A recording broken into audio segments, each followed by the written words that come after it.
Okay. Hello there, Yeah. everyone. Please let me know if you can hear me.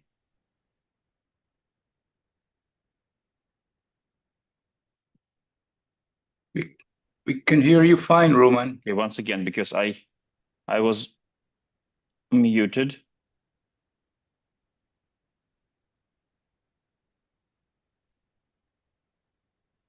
Strange, just a second.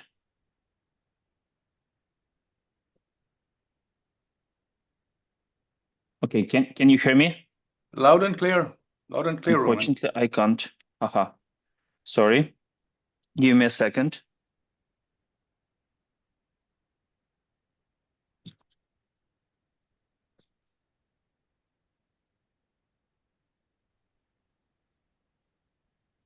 Please give me 1 second, one more second.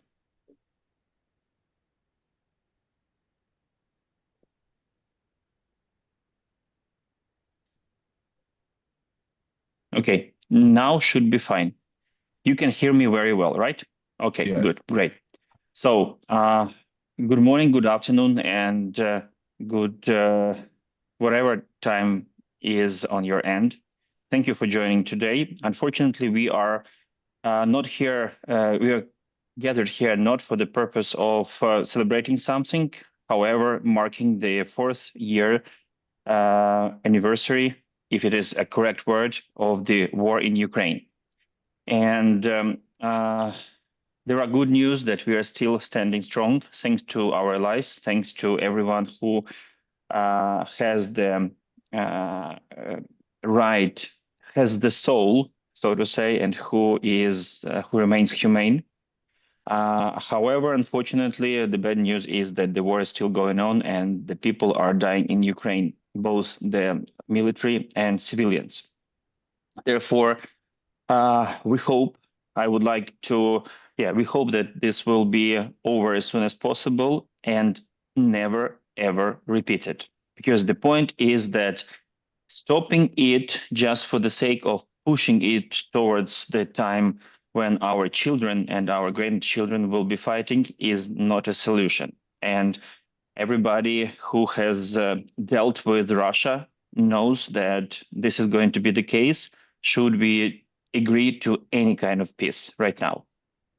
This is not just my personal opinion, but this is also the opinion that majority of Ukrainians and citizens of the countries that are neighboring to Russia know and understand very well.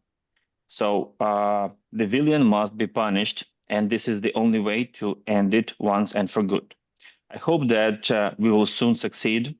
However, meanwhile, I would like to say tremendous thank you to the soldiers who are protecting us, who are making it possible that the unoccupied part of Ukraine, remains living the usual life as much as it can be done under the constant threat from the air. And every night we have more and more drones and missiles coming towards the civilian parts of the cities of Ukraine.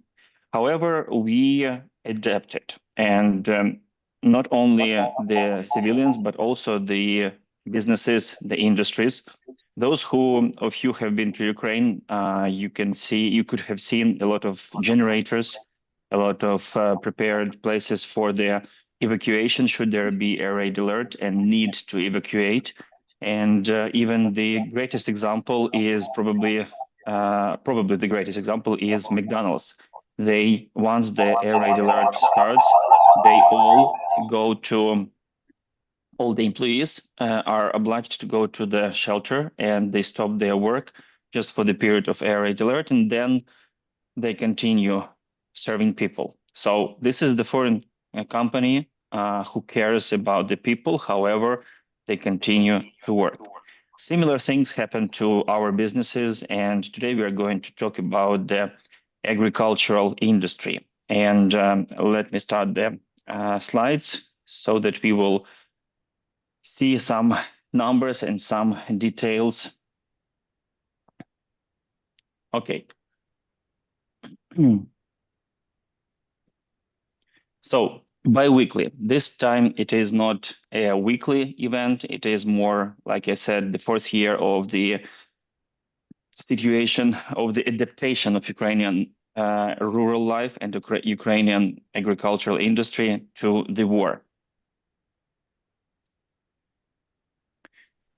Today it is 1461st day of the full-scale invasion. And this is not all the time that Russia has been killing Ukrainians. It all started long ago in 2014, but it was just a new circle of the Russian attempt to genocide Ukraine. It had been done many times before. You've heard about Holodomor, you've heard about a lot of KGB cleanups, as they have called it, when they came to the houses of Ukrainian elite. By elite, I'm saying not the wealthy people, but the people who were educated and who could have promoted some ideas through the society. So these people were simply eliminated by KGB.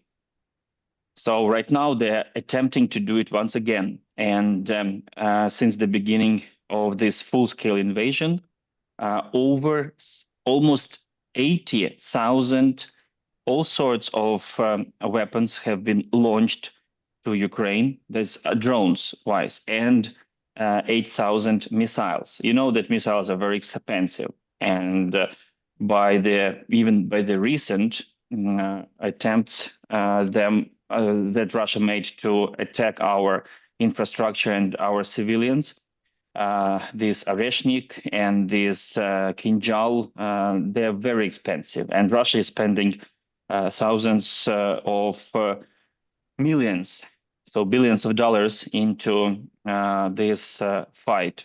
However, we are standing strong thanks to you. Unfortunately, people are dying, like I mentioned, and officially, this is only the official part. A little bit over 15,000 civilians were killed. However, you should understand that we have no data from the occupied territory. We've heard many stories how the civilians were taken from their homes in the occupied areas, and then their dead bodies were found in some woods, forests, or sides of the roads. That's why we can only really imagine how much damage and how many people have died from the war. The recent winter has been the most difficult, and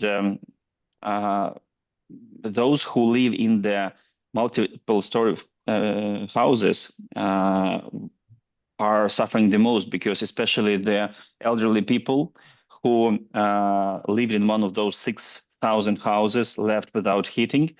And we had minus 14 degrees. That was the moderate temperature. We had minus 25 degrees at times.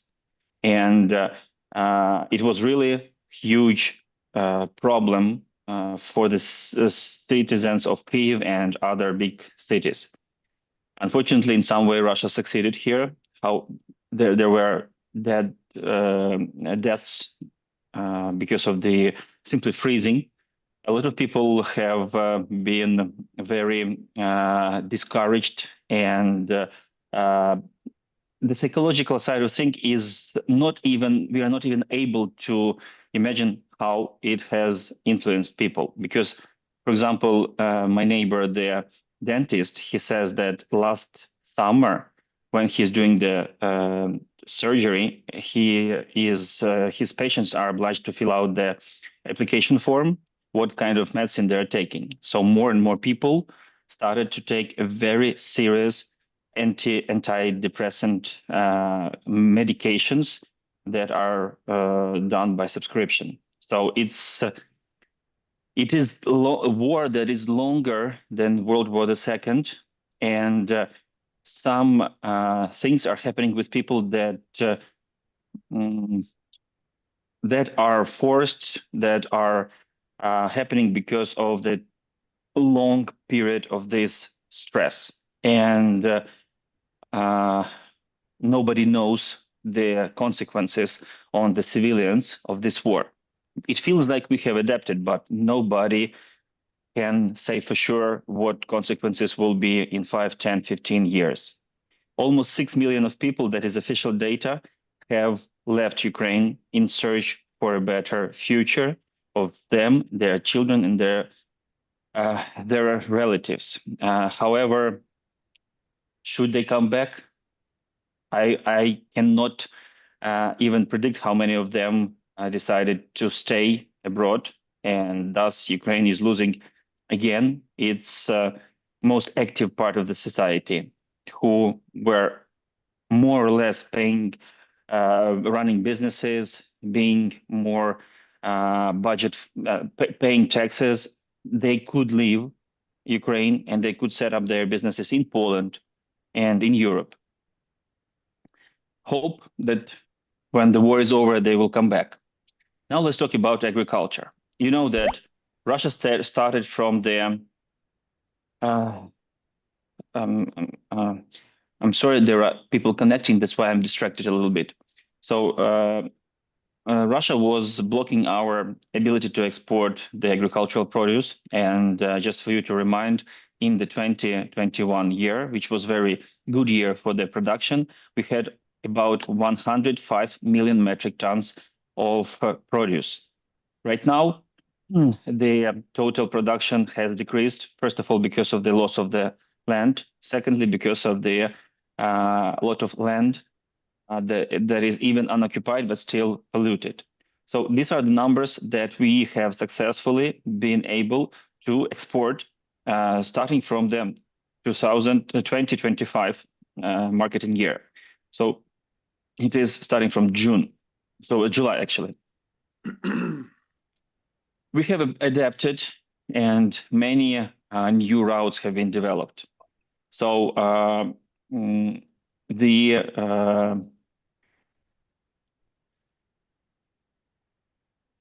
Russia continues to strike to our ability to export the grain and commodities, agricultural commodities, and this is the estimate uh, um, estimation of how much losses were done to this industry, $1 billion. But this is just due to the strikes to the ports, and every new route that we develop to Europe is under attack, and Russia tries to, for example, a very vivid example is the Romanian part where we are exporting the grain to the port in Romania. And right now we had intensive shells of Russian missiles and drones to the bridge that connects the road through which the trucks are going to the port in Romania. Sunflower oil. Before the war, we had 72 factories that were processing the sunflower seeds. You know, Ukraine is number one in the production of sunflower. We process it and produce half of the total sunflower oil production worldwide. However, the oil is pumped usually to the big tankers, and before being shipped out of Ukraine, they are stored in the terminals on the sides of on the seashore, and they are not so easy to be depleted or the oil to be shifted elsewhere. That's why Russia has done a lot of damage to international companies who own these facilities. And it was even last fall that they have struck one of the, I do not remember exactly what was the number of the name of the company, but a huge port facility where thousands of metric tons of oil just spilled to the streets.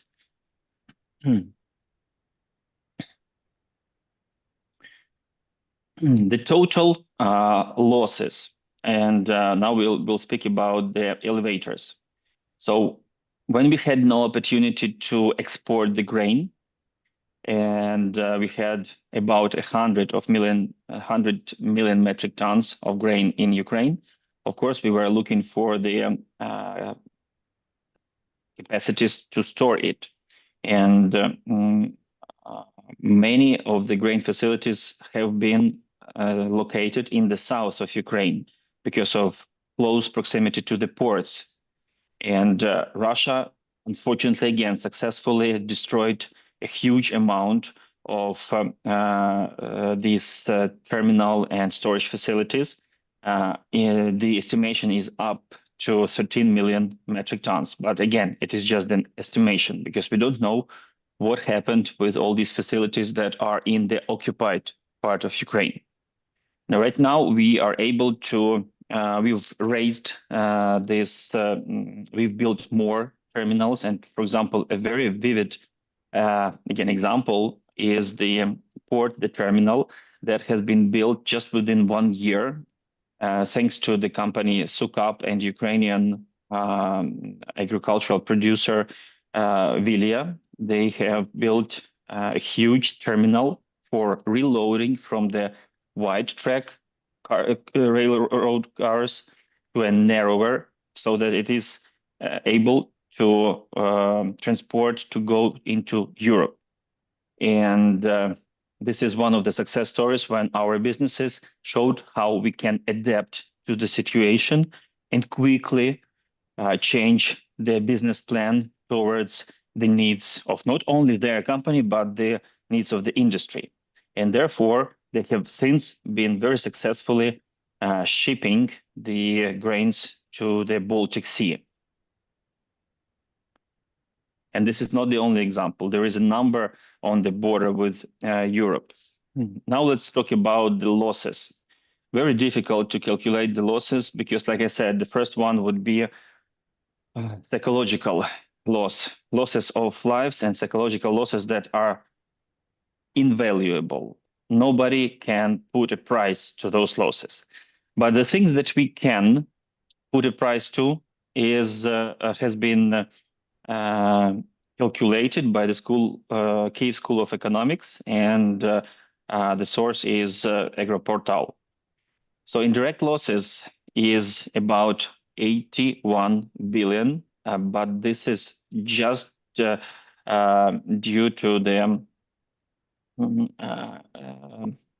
these are the losses to the business, not to the potential development, not to the infrastructure, not to the revenues that could have been done once the companies would have invested into the agricultural production. These are the losses more or less tied to agriculture. The decline in crops production, of course, it unfortunately took place for a number of reasons. First of all, due to lack of labor. And you know that agricultural industry in Ukraine is number one budget forming industry. That's why we, Ukrainian farmers and agricultural producers, can book, we call it booking, half of their male military obligated employees from serving in the army, from being drafted. So 50% of the most capable employees from the standpoint of physical labor in the farms were taken to the army. And therefore, the effectiveness of work of each farm and effectiveness of production per hectare has been decreased. Before the war, we were lucky to be able to hire enough labor to cover all the needs. And the farmer, the owner of the agricultural business, could never drive a combine or a tractor to do the field work, maybe for the photo or for social media with the new John Deere or New Holland tractor. Right now, it is not something unusual when they simply don't have anyone to drive this machinery and they do it themselves. Today, we will be talking with one of the farmers, and I'm sure that he will share a lot of interesting stories how he is managing to succeed producing with half the labor that was before the war. Speaking of the total indirect losses, this is the number that is extremely difficult to calculate, but it is $1.7 trillion. That's, of course, with all the family members of all the people who were employed at the farms. This is with the infrastructure. This is with the interest rates that were not put onto the farmers because they never invested, took loans and invested into their farm. Yes, we have loans right now. These are the very good programs that the farmers are utilizing. However, it would be more.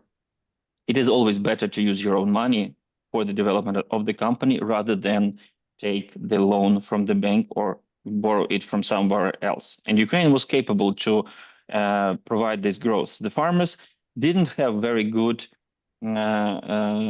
sources of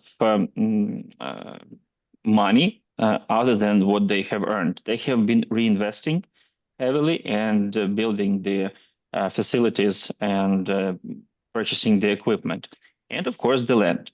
So this indirect losses, that's everything, including the side industries like the infrastructure, like the metal production industry, like the services industry, and so on and so forth. Huge amount, but it will never be even compared with the losses of life and psychological thing. Just recent, February 19, Russia has launched one of its every night drone attack. By the way, last year there were only 4 days that not a single drone were launched towards Ukraine. All the other 351 days were night, actually, at nighttime. The drones were sent to Ukraine. And Kharkiv Oblast is one of the neighboring oblasts to Russia. Therefore, they get, unfortunately, the most of the drones. For example, finding a drone in the field once you're harvesting is not a more rare thing than seeing a rabbit running away or a boar, the family of wild pigs in the cornfield, and especially in these areas. And of course, some of them hit the target. Not always the military target, not always where they were sent to, but they still cause damage. And that's what Russia is looking for. They want to scare their society, and they think, although it is scientifically proven that the more the aggressor tries to scare the country and the people in that country who they want to conquer, the more counter aggression they cause in the minds of those people. So the people who have suffered losses because of Russia will never want to surrender. On the contrary, they would want to go and fight and take their revenge. In this case, the farm was hit, and animals. 100 pigs were killed because of this attack. And that's not the only case. There were horses. There were once the war started in Chernihiv Oblast, for example, they have killed over 300 cows just for fun, and the whole farm was then totally destroyed. This was in 2022, sometime in spring, at the very beginning of the full-scale invasion. The question arises, why to do that? So once the full-scale invasion started, we, the team of 10, decided to help in a way that we can help. We wanted to utilize our network and our contacts to help the least protected society members of Ukraine. And those were the small family farmers, especially the ones who had some disabilities of someone in their families. So Alexander Donchenko was the most recent farmer who we succeeded to help, and thanks to the donations that we collected over almost 2 years, we raised 20,000 to rebuild his storage facility for the food and for the equipment. Just fix it. Of course, he was doing the building himself. We provided him just the materials because $20,000 is not so much to be able to cover rebuilding of the whole storage facility, just the materials that we purchased. And his son, oops,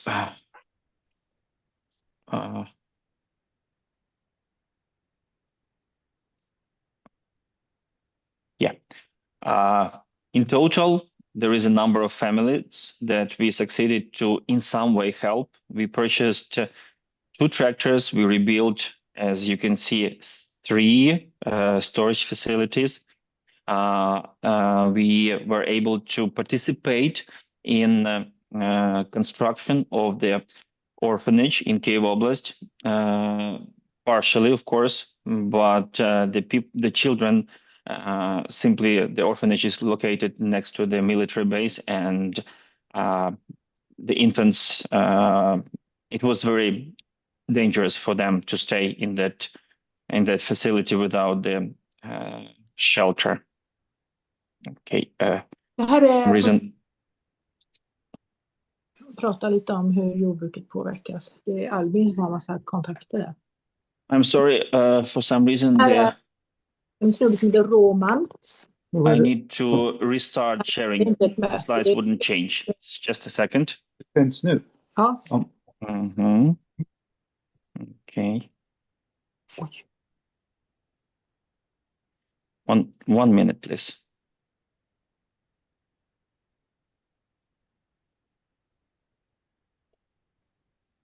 Okay, just a second. Restarting.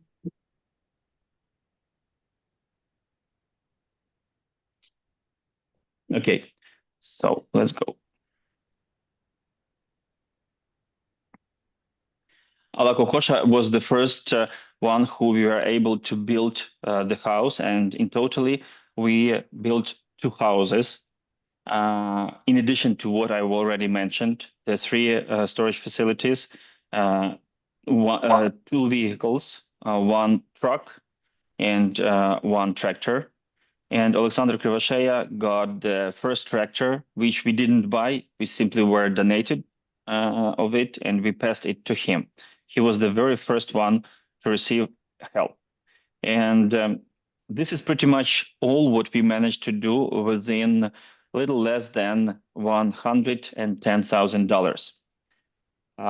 Of course, all our team work as volunteers, and we do not charge for our work because this is our social and humanitarian role.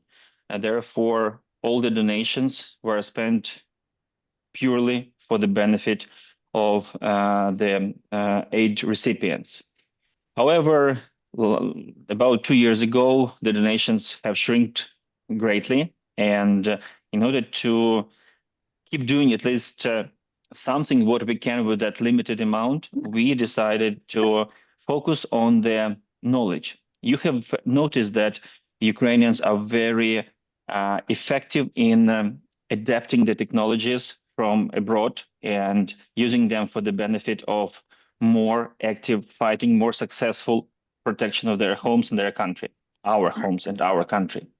As a result, the knowledge becomes a weapon of the farmers who, by being more effective, more profitable, pay more taxes, feed more people, feed the army, stay in Ukraine, and the process is going on. Therefore, we focused on all sorts of events that our team as Travelite Agro usually have been organizing on the commercial basis. We always join someone to our, let's say, if it is an agricultural business trip, the educational business trip. We try to get someone from the university or a smaller farmer to show, to let him learn firsthand and to be inspired, come back to their home farm and continue developing and producing. We organize a number of trainings and events where we work with the commercial companies to be able to fund these events.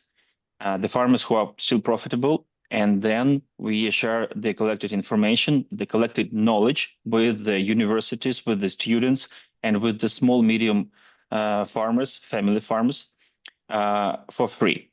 This is the humanitarian role of our team right now. This is what we can do with the limited donations and limited financial support that we have. The latest event was Root versus Iron. It has collected about 180 totally unique participants within the 3 days. And of course, the huge part were online participants. This was some of you were present. This was a very intensive and detailed professional agricultural event. This is a few photos and a few facts from this event. Let me check if our next speaker is here. I'm sorry.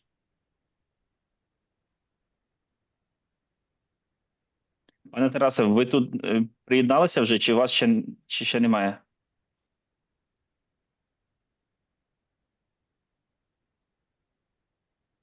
Ще поки, so not yet. We are waiting for the next speaker to join.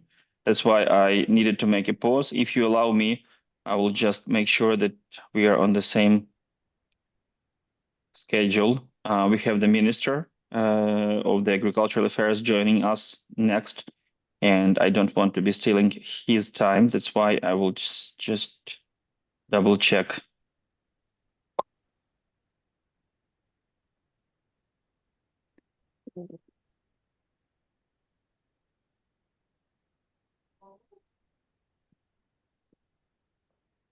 So speaking of the events, Root versus Iron is the conference, and we are thankful to the team of foreign experts. You can see them on the picture: Melissa Verkema, Lauren. I don't blame you. Somebody was saying something, right? If Shane were here, we might give them. Okay. Actually, Rick Clark and York Bayer. Thank you for not being if you're open to it, being open to come into Ukraine under such risky times and this way, making your investment into the resilience of Ukraine. We are also grateful to all the online speakers who joined the event and shared their knowledge. This is really very helpful.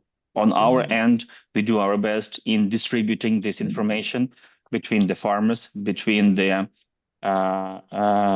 universities and the students, so that this information will be used for the benefit of the country, of the society, and of the industry. 6 agricultural universities, majority of which were relocated due to the war, will be using this information that we collected in their curriculums. Now, the different event that I would like to mention, Field Agricultural Council. This is when we try to help the farmers in their fields with their production with their production of their crops. And we invite experts from abroad to come over and first of all, teach the farmers to be more effective. Secondly, analyze their production and make sure that they are doing the most that is possible in their conditions. Of course, without, as we say, mining the soil.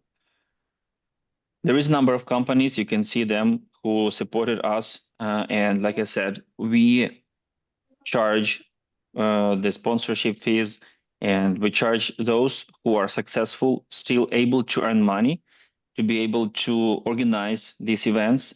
And the information there then remains open for the people who cannot afford paying for it, like I mentioned, university students, family farms, small family farms, and of course the farmers who are serving in the army, because a number of the owners of agricultural business have volunteered to go to fight and to defend our country. So Field Agricultural Council, this is the event that we have conducted 3 times already. And in 2025, we actually managed to attract 380 attendees at least in the offline sessions at the conference, but there were also about 50, maybe 40, 50 participants every day who were visiting the field days. And oh, just a second. Pero imagínese, como ahorita si no está, ni modo que le esté diciendo,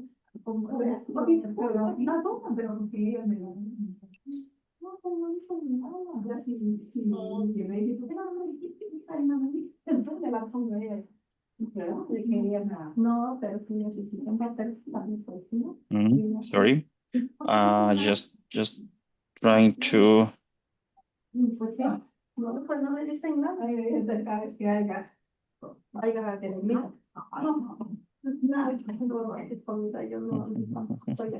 I'm sorry. Sharing the link. David has his mic on. With our next speaker.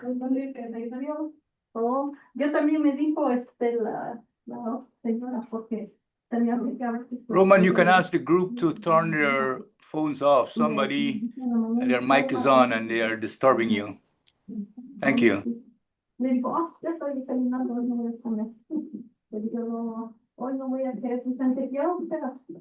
may also be able to mute people on your own if you're able to look at the participant list. It looks like he just muted, but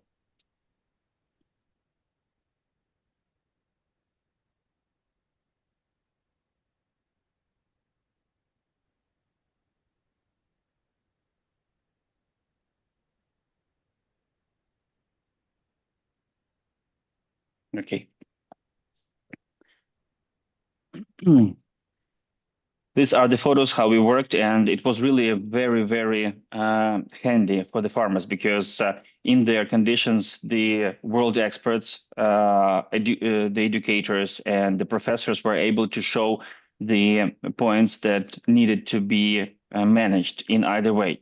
And we try to focus on the systems that help preserve the soils and preserve the ability to produce food in the future. And now we are having, so these are the list of universities that we currently work with. However, we are open to work with more should there be a willingness from the university members to share this information and to include the information that we are sharing into the curriculum. This year, we are also going to do the Field Agricultural Council. And if there is any ideas how we can be more effective, we are open. You can support the project by joining as an expert, by coming to Ukraine as the farmer to see how the Ukrainian agriculture is surviving. And just simply write me. You will be able to, this is just cost covering for everyone who is abroad. You will be following the experts, visiting the fields, and then also doing a little bit of sightseeing, of course, and everything is done under strong security requirements. We always travel in one vehicle with internet. We always stay in the hotels that have shelter. And of course, the farms that we visit are as far as possible located from the front lines. So you are welcome to join this year. It will start June 22nd and last until the 9th of July. And again, we will be traveling through many, many regions. These are the experts who have visited Ukraine since the start of full-scale invasion, consultants, professors who have participated in our events and were not afraid to come here disregarding of the danger from Russians and simply helping us. We are very, very thankful. Пане Тарасе, добрий день. Вітаю. Вітаю. Чути мене? Пане Тарасе, Так, вітаю.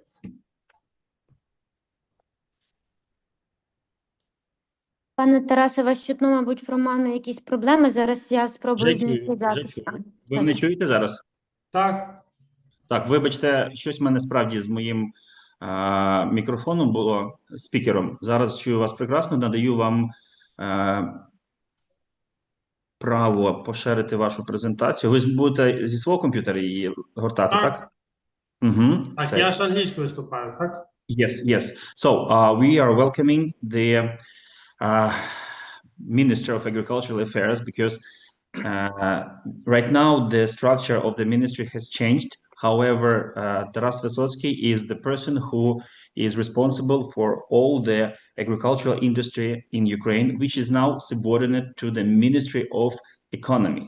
Therefore, I continue to name it as the Ministry of Agricultural Affairs. However, the legal status has changed, and Mr. Taras will speak more about that.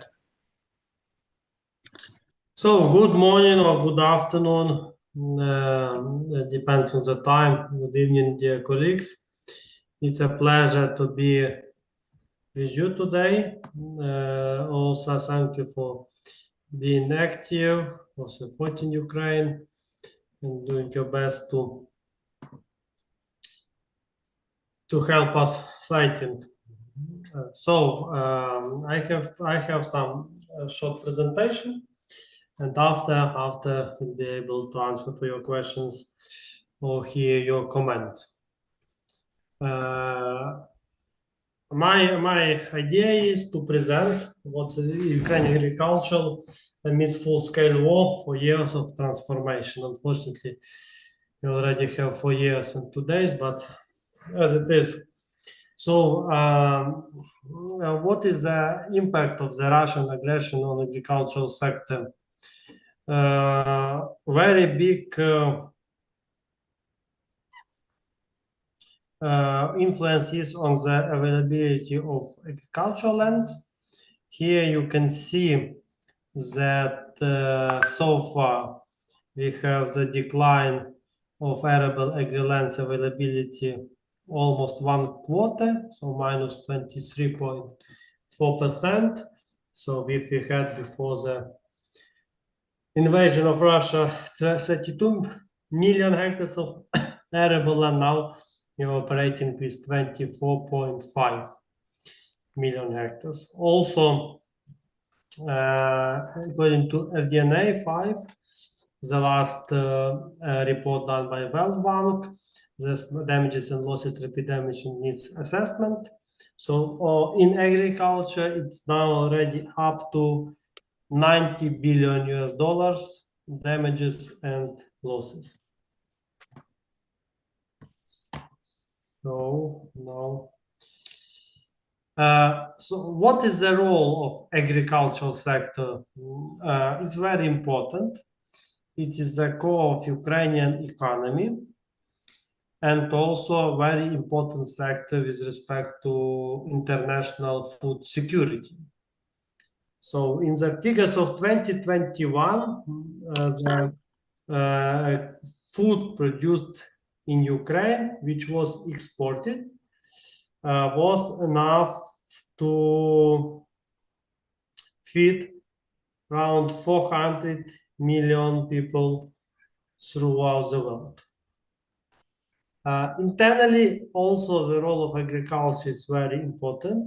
So agri-food sector is agriculture and food production. Agri-food sector is 17.5% of gross domestic products, which are, according to OECD countries or Western countries, very big share. Even more when we look at the employment, 20% of employment is covered by agri-food sector in the figures of 2025. And when we look at the export, so 56% of export earnings of the whole country comes from agriculture, agri-food 2025. So it's really, you can see what is the enormous role of agriculture, agri-food sector in our economy. To see how the situation changed within these 4 years, we can look at some basic figures. And production and export actually, as a domestic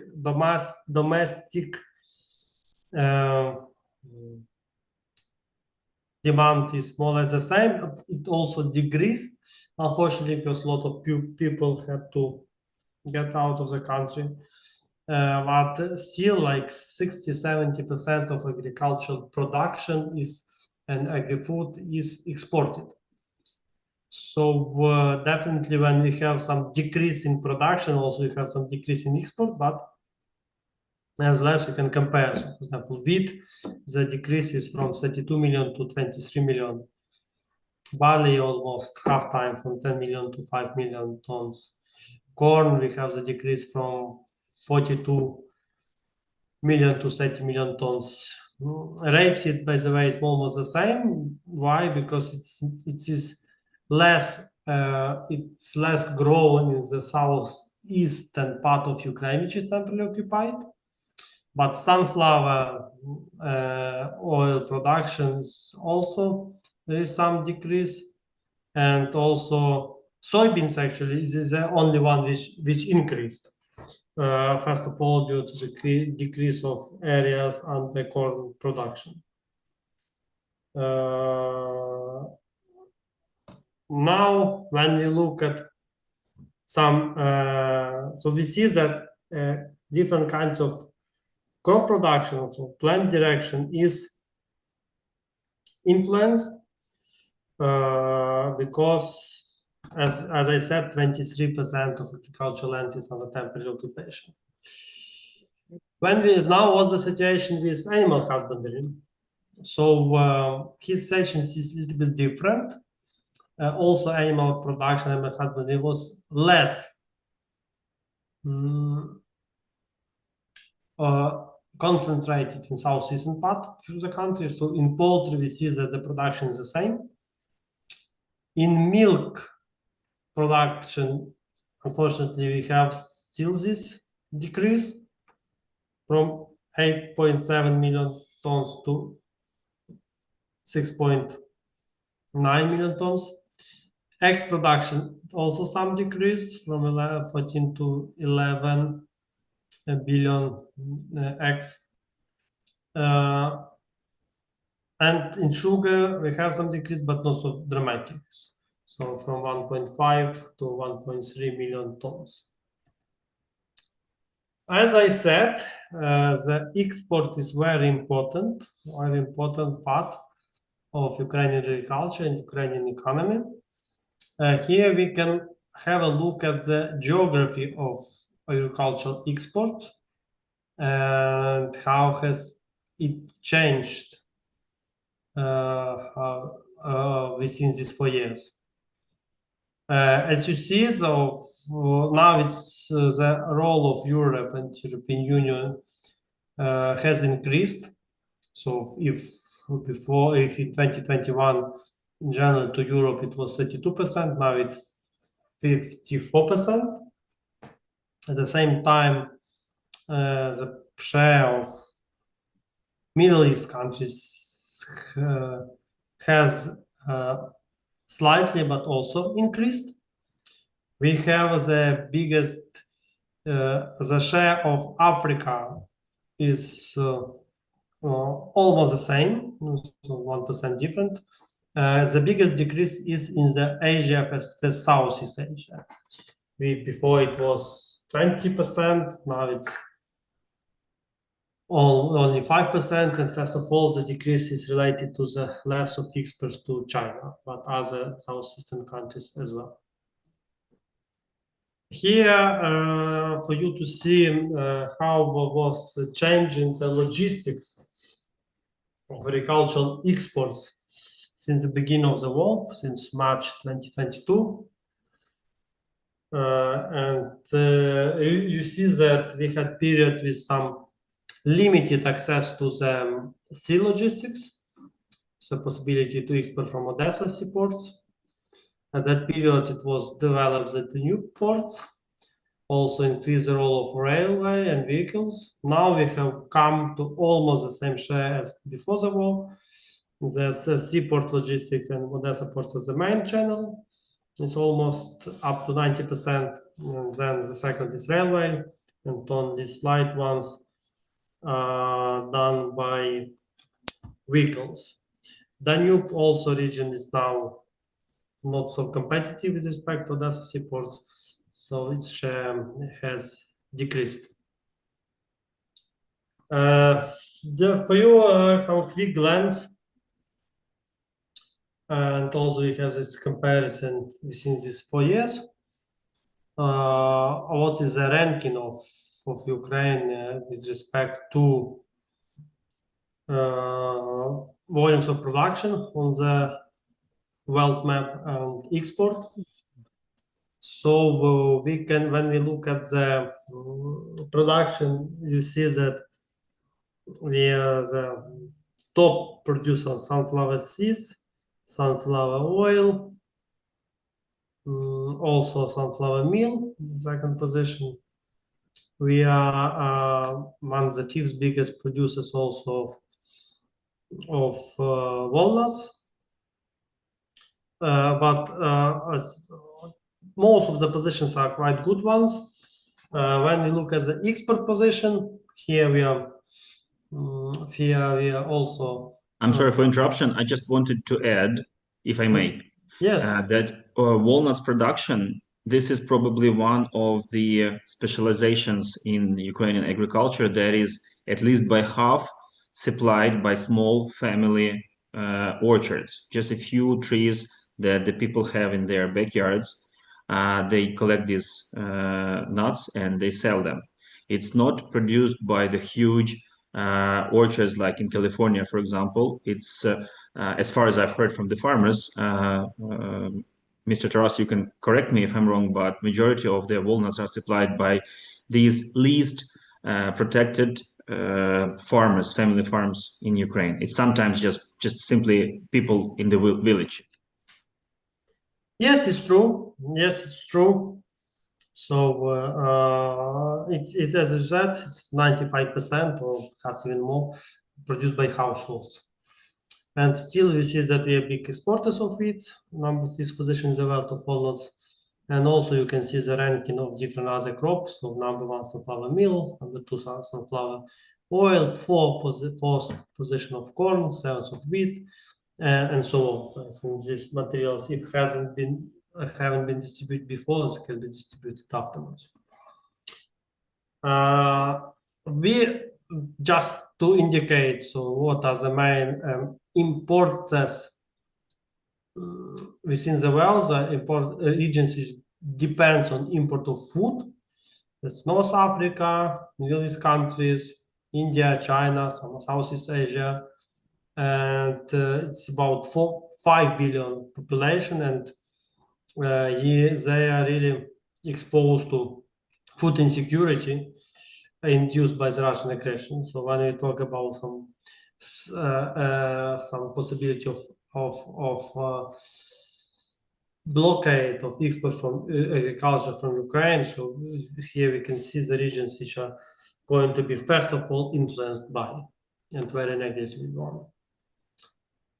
And also, I would like to end my presentation by some lots of misleading or miscommunication, misunderstandings about our country. So one of the is that we have only big agriculturists and oligarchs. It's not true.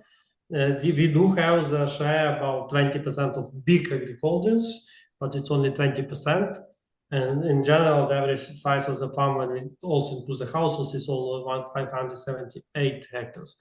do have very big share of households, which are very small ones, 5 hectares, some small farmers and so on. So our agricultural sector is very diversified. Actually, we don't have any state support at all. So so it's 10 times less than, for example, in comparison to farms in the European Union. So we almost have none of the state support in the agricultural sector. So it's a competition and the possibility that's fall down by the efficiency and hard work. We do export a lot to European Union, but still are not the main players there. So in most of the products, our share to export to EU is less than 5%. Indeed, Central European countries benefit a lot from export from Ukraine because they then further transfer and process these products and so on. And of course, Ukraine can enhance EU food security as association member. Now Ukraine can replace some non-EU countries exporting agricultural products to the Union and decrease environmental footprint, soybeans imported, for example, from deforested areas. So it's some short presentation on my side, and as announced, I'm available for up to 30 minutes of further discussion. Thank you.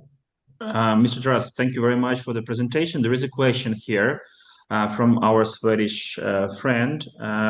Do we have any idea what kind of agricultural production is going on behind the front line in the occupied areas? And maybe some facts about what Russia has stolen from those areas. Is there any like official information? Because there are a lot of rumors. So they keep cultivating. So the source of information is satellite images. We do receive, we have a few joint international projects with NASA, with France, and one more, I think. So satellite images they can provide. They keep cultivating where it's possible. They don't invest, so they just make very primary cultivation, just like the basic crops, barley, sunflower, wheat, that's all. And we see by the yield levels that they don't invest, don't put enough fertilizers and so on. But still it's an area of, as we demonstrated, still it is an area of like 6 million hectares of arable land, and so on the annual basis still they do take around 15 million. So because they don't have very good yield level, but still they receive around 15 million tons of equivalent of grains there. So and so we can calculate 15 million tons by 200. So it's still as a case of 3-4 billion US dollars of production on the annual basis is just stolen. And do we have any information, I mean, like any hope that the farms, the property of the people who stayed in the unoccupied part of Ukraine will be in the future somehow returned to them? Because as far as I know, that there were some, so to say, laws taken by Russia that should there be no one to run these businesses, the business is taken to their governments, by their government, taken away. So what would be your comments on that point? Or we do not have any dialogue with them? Of course we don't have dialogue. So we can't have dialogue with them. The situation is very simple. According to Ukrainian legislation, it seals the Ukrainian property, and it's the property of Ukrainian citizens. But it is on the papers, but you can't get there. And of course, it's all assembled and we will keep going to the international courts and other means to reimburse this loss, but there is no need to talk with them. What are going to talk about? They just use it. They have registered it according to their legislation, just use it. That's all. So we have either to deoccupy it by the military purpose and just physically take it back, and also have to keep it in mind and do our best with international partners to recover the losses which has been created by this. So we can easily calculate it, 6 million hectares of agricultural land. Yes, in Ukraine the price is not the biggest, but still it's up to $2,000 per hectare. So, or even more if it is a good soil, like yes, but okay, it's not lots of water there. Even if you take 2,000 and take such and takes this 6 millions, it's already $12 billion. Yes, so that's the situation. So fixing all is possible according to the international law, still to have this compensation whenever it happens. Do we have any, thank you for the answer, do we have any understanding of how much land is being mined? So is not dangerous to be farmed? Firstly, in Kyiv Oblast, I know that there was a lot, especially the Harvest Corporation. They had about 5,000, it seems to me, mined hectares, but not only them. And also in the oblasts that are close to the front line. What is the situation with these mined lands, and what are the possible outcomes? I mean, what the farmers can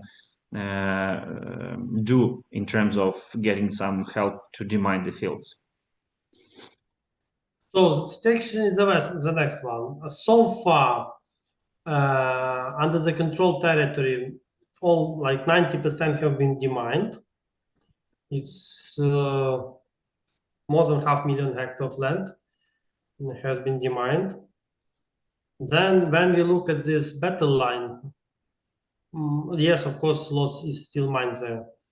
It's hard to calculate because we don't know the intensity of mining on the side of Russia, of like it's Ukrainian territory but occupied by Russia. So it's only estimation, but the figure it can be up to 1.9 million hectares because it's very big territory. So we have this battle line for more than 1,500 kilometers. So you can imagine, and within all of it, high predictability of mining. So it's huge number. It can be. We can have the final figures only when we have the access of it and when there is no firing there, but it can be up to 1.9 million hectares. And do you have the understanding what is the procedure, official procedure for the farmer once his field was liberated to demine his field? So is there a scenario that he, or some kind of phone call that he needs to make and some kind of budget that he needs to pay for this demining? And who can do these services? Because as far as I've heard, only military can do the demining officially. All the others are doing it at their own risk, like farmers. So far, the situation is a little different. We have quite some officially demining operators with the licenses, more than 50 of them. Oh. Yes, so now within these 4 years, the situation changed. And so do the farmers pay something to them? Or so this is... we have the state program. So we have the state program, so we finance it from the state budget. And so 100% of the mining costs are compensated by the state. Some at the beginning, the first years, when we didn't have this program, indeed farmers paid on their own. But so far, it's everything covered by the state budget or international partners. So these days, farmers do not have to pay on their own. Okay, good news. Thank you.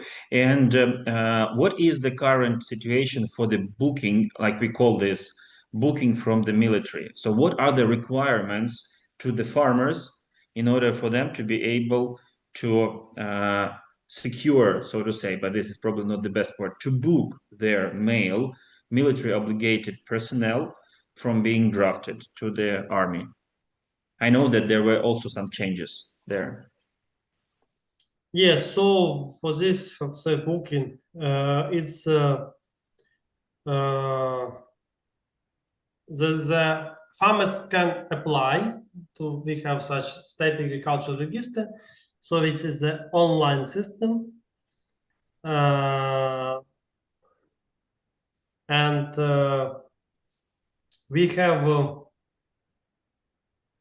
we are making it quite, we have created quite efficient and friendly, customer friendly system for this, so everything that's online.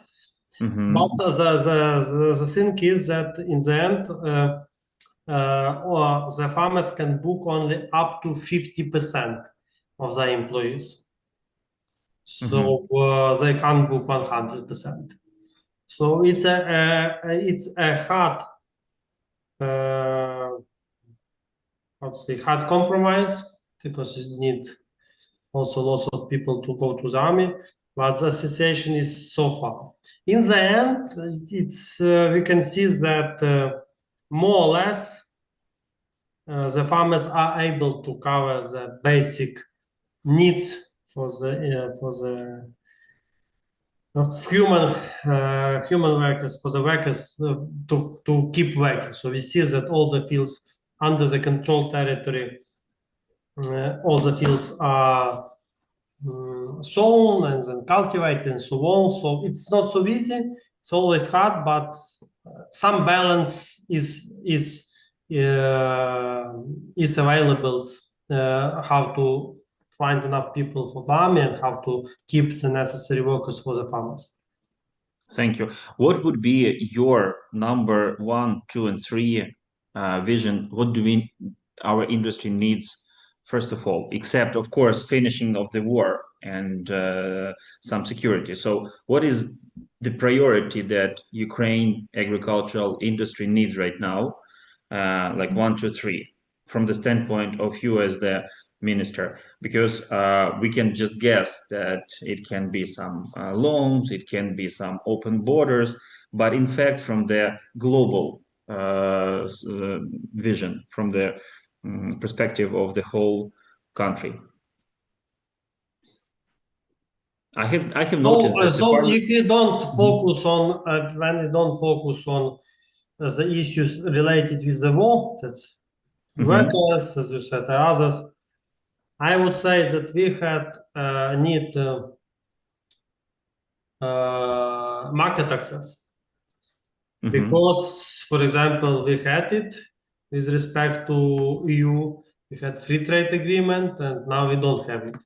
We have returned to quotas, yes, and tariffs.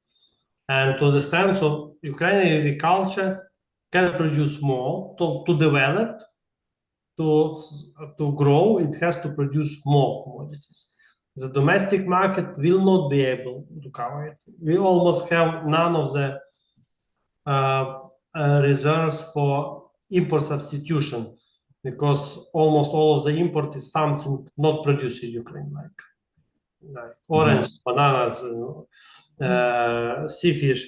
We do have some still, but it's not so big one. So we really need market access. Also, that we can increase the production of biomethane or bioethanol, but we don't have the market access. So first of all, for the long-term survival and growth and development of the cultural sector, it's market access for export markets, because it's going to be export-oriented. Second, I would say that to adopt new technologies as quick as possible, starting from drones, which has now been very developed, and others. Why? Because we don't, as a state, don't have the possibility to support. So farmers have to be efficient and competitive economically. And it's necessary to adopt as soon as possible and be fast in any kind of new technologies to be more productive, more efficient, because the competitions will keep it quite tough. And if I say set, we need, because we are, like as a country, our goal is to join the European Union. So we need lots of resources really to implement and adopt, but not only change the laws, but really to learn, to teach all of the farmers, producers to the new rules, new standards, new ways, because to be able to keep competitive as a EU umbrella, because we will anyway join it, and it's lots of job and resources to be done. So I would say these three long-term priorities. Mm-hmm. Interesting. Yes, I've heard about that, but didn't know that it is number 3. And the quotas that are right now, is there any chance that in the future, for example, that they will be dropped, or there is a better perspective of looking new markets somewhere in Africa or Asia? What is your vision? Is it easier to get the drop of those quotas for the produce to EU, or develop new markets that don't have any? I don't believe, to be honest, that we will have the better market access to EU until we join the EU. Mm-hmm. So I think it's current agreement the maximum. The next step will be joining the EU. When it's going to happen, there's lots of factors are going to influence. Mm-hmm. So far, really is with respect to market access. It's on the short term we have to focus on other markets. And there are a lot of rumors, again, just to make it simple and straightforward, that there are some things that we will suffer from when we enter the EU. Like, for example, the limitations of production of certain products, because there should be a certain volume produced within the EU, and we cannot overproduce. So what is your opinion about that? Is this true? Is it really what is going to happen, or is just the speculations? I think that joining the EU, when it's done with the transition periods and in the predicted way, it's only about benefits. So we don't see right to compete on the same rules and the same preconditions. So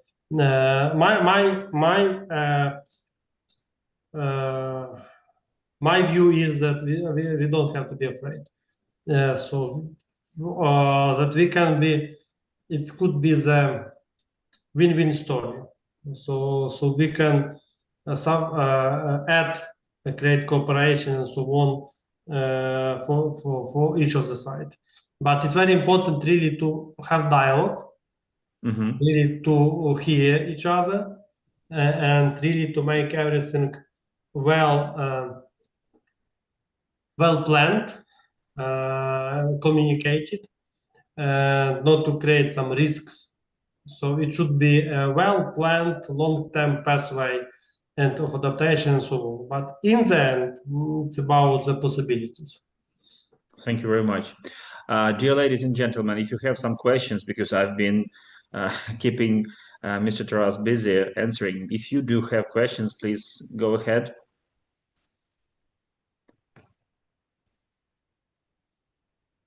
Okay, in that case, thank you very much. We are honored to have you here with us.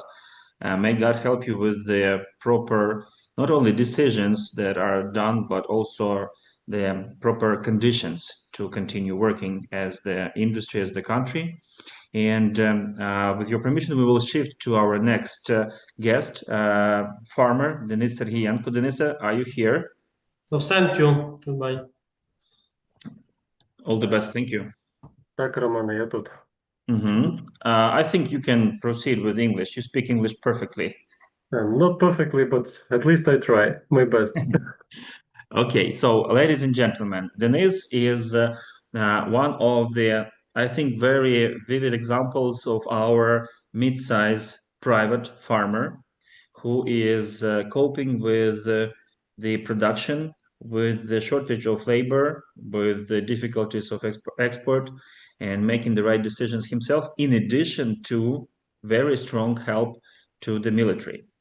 When I was, I must admit, I was fleeing the war, yes, trying to secure the ladies and the children of my friends because I was able to leave the country. Denis was one of the first volunteers to go to the local security battalion and expecting that Russian troops will be there soon.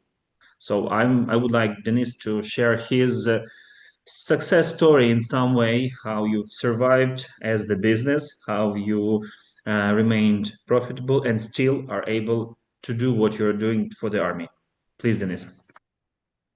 Thank you very much. Roman, I would ask you to let me share my screen. Of course. Just a second.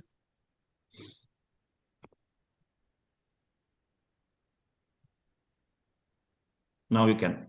All right. Let me start. Can you see my presentation? It is coming up. Yes, we see it with the column on the left. All right. Maybe it's much better now. Yes, it is. Yeah. Okay.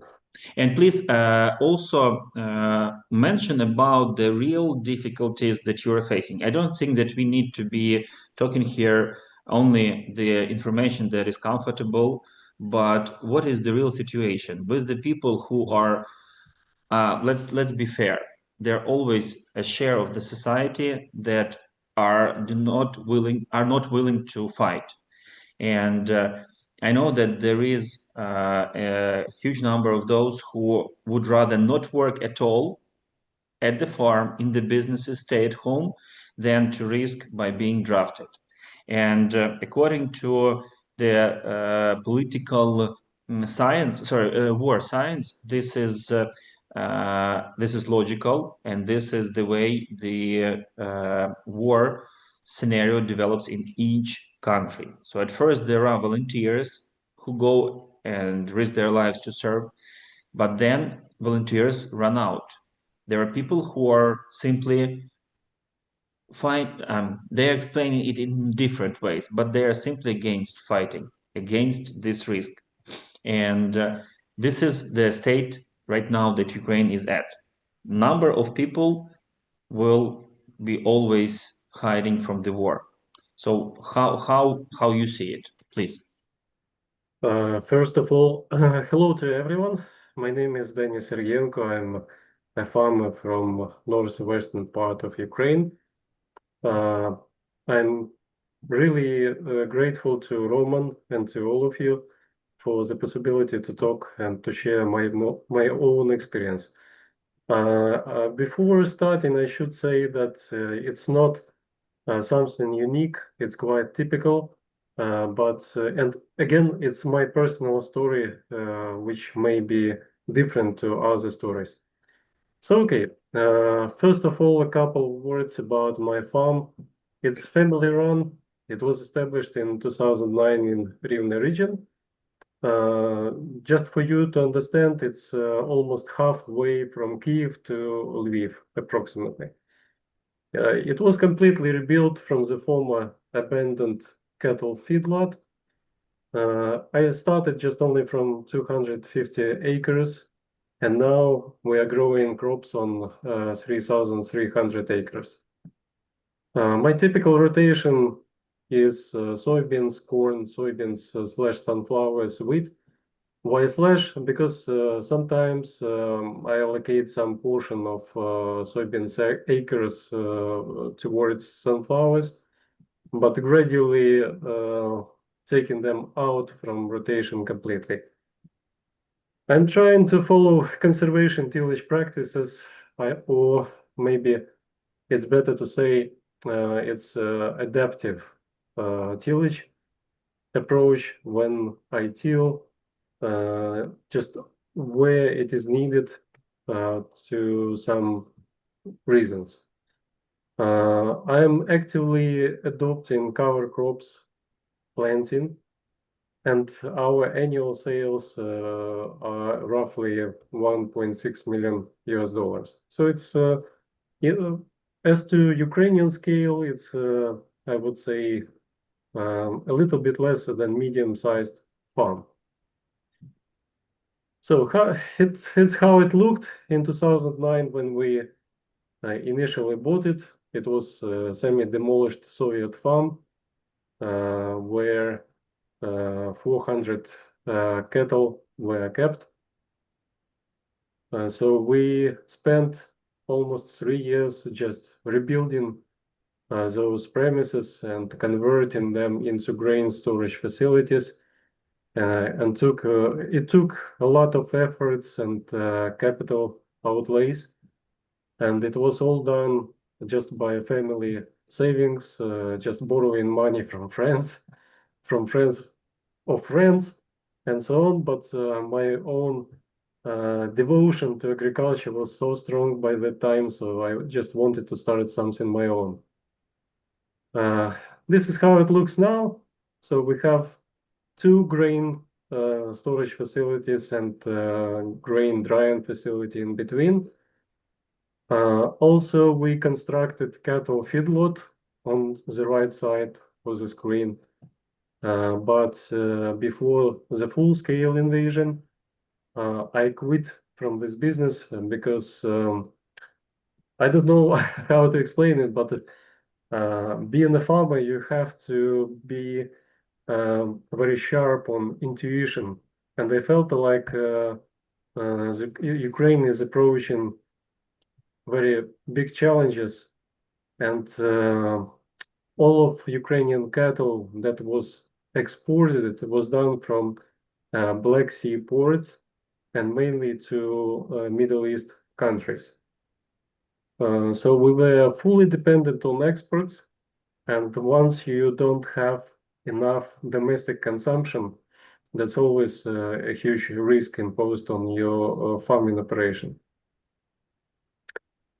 So currently I have 11 employees, 3 tractor operators, 1 maintenance engineer doing army vehicles repairs as well, one front loader and grain drying facility operator, 2 accountants. I know it sounds weird a little bit, but since Ukrainian accounting system is quite complicated, and there are many rules and exemptions from the rules, we have to keep our own accounting office. Then I have 1 separate person who is a land bank manager, and he is responsible for administering of land agreements with 800 landlords. And also I hire 3 nighttime guards working on a shift basis. My personal role is, first of all, I'm managing partner. I'm agronomist, so I don't hire or agronomist or pay for agronomist service. I'm responsible for sales, supplies, budgeting, overall financial performance at the end. And since the Great Invasion, I am also tractor operator and anything else needed. And very important part of my activities is devoted to vehicles for the Ukrainian army, which we have done 170 so far.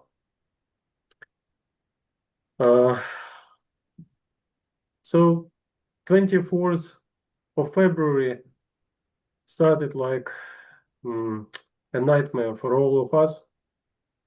But I felt like something is going to happen in 2 or 3 weeks prior, before Russians started their advance to Ukraine. And this feeling was very strong despite the official propaganda from Ukrainian government saying that we should be ready not for fighting but for May Day barbecues. I just want to launch a short video which was taken by my brother in Mushun village. That's the village nearby Kiev, and it was the first entry point for Russian army to attack Kiev. So this is how the morning of February 24th looked like.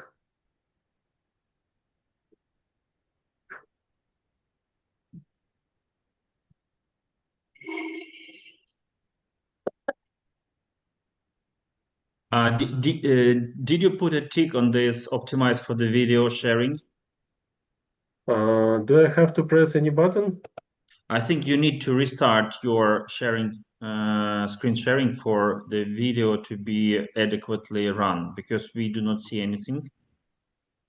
Just let me help you. Let's stop the just stop the sharing. Okay, just a second.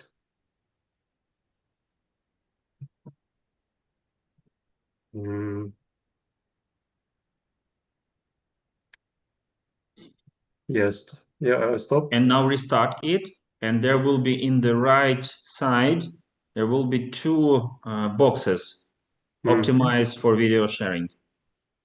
Yeah, okay. So tick it and it should be working better now. Let's try it once again. I'm sorry.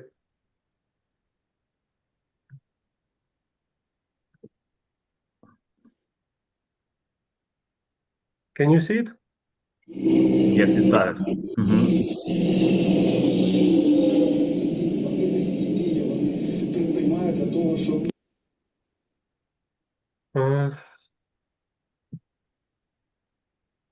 Okay.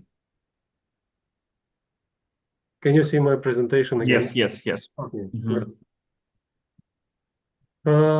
So 5 out of 6 tractor operators immediately were called to the army, and so I just stayed with just one.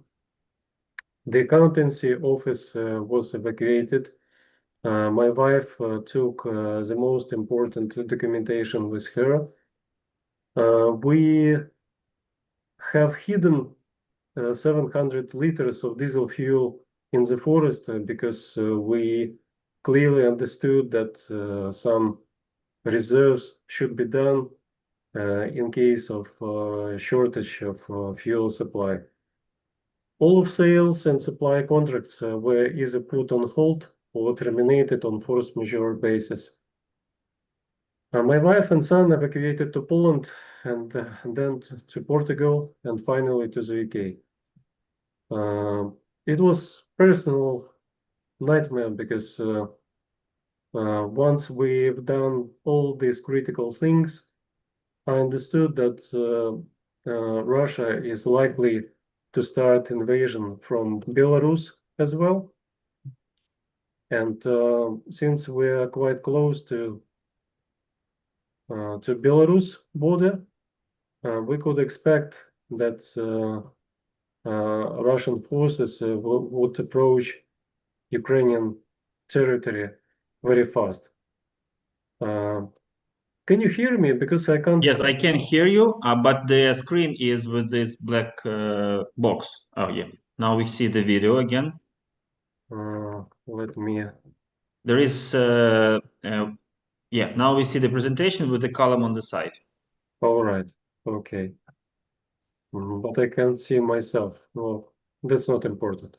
Okay. I can see you. That's good. Nice haircut. Yeah.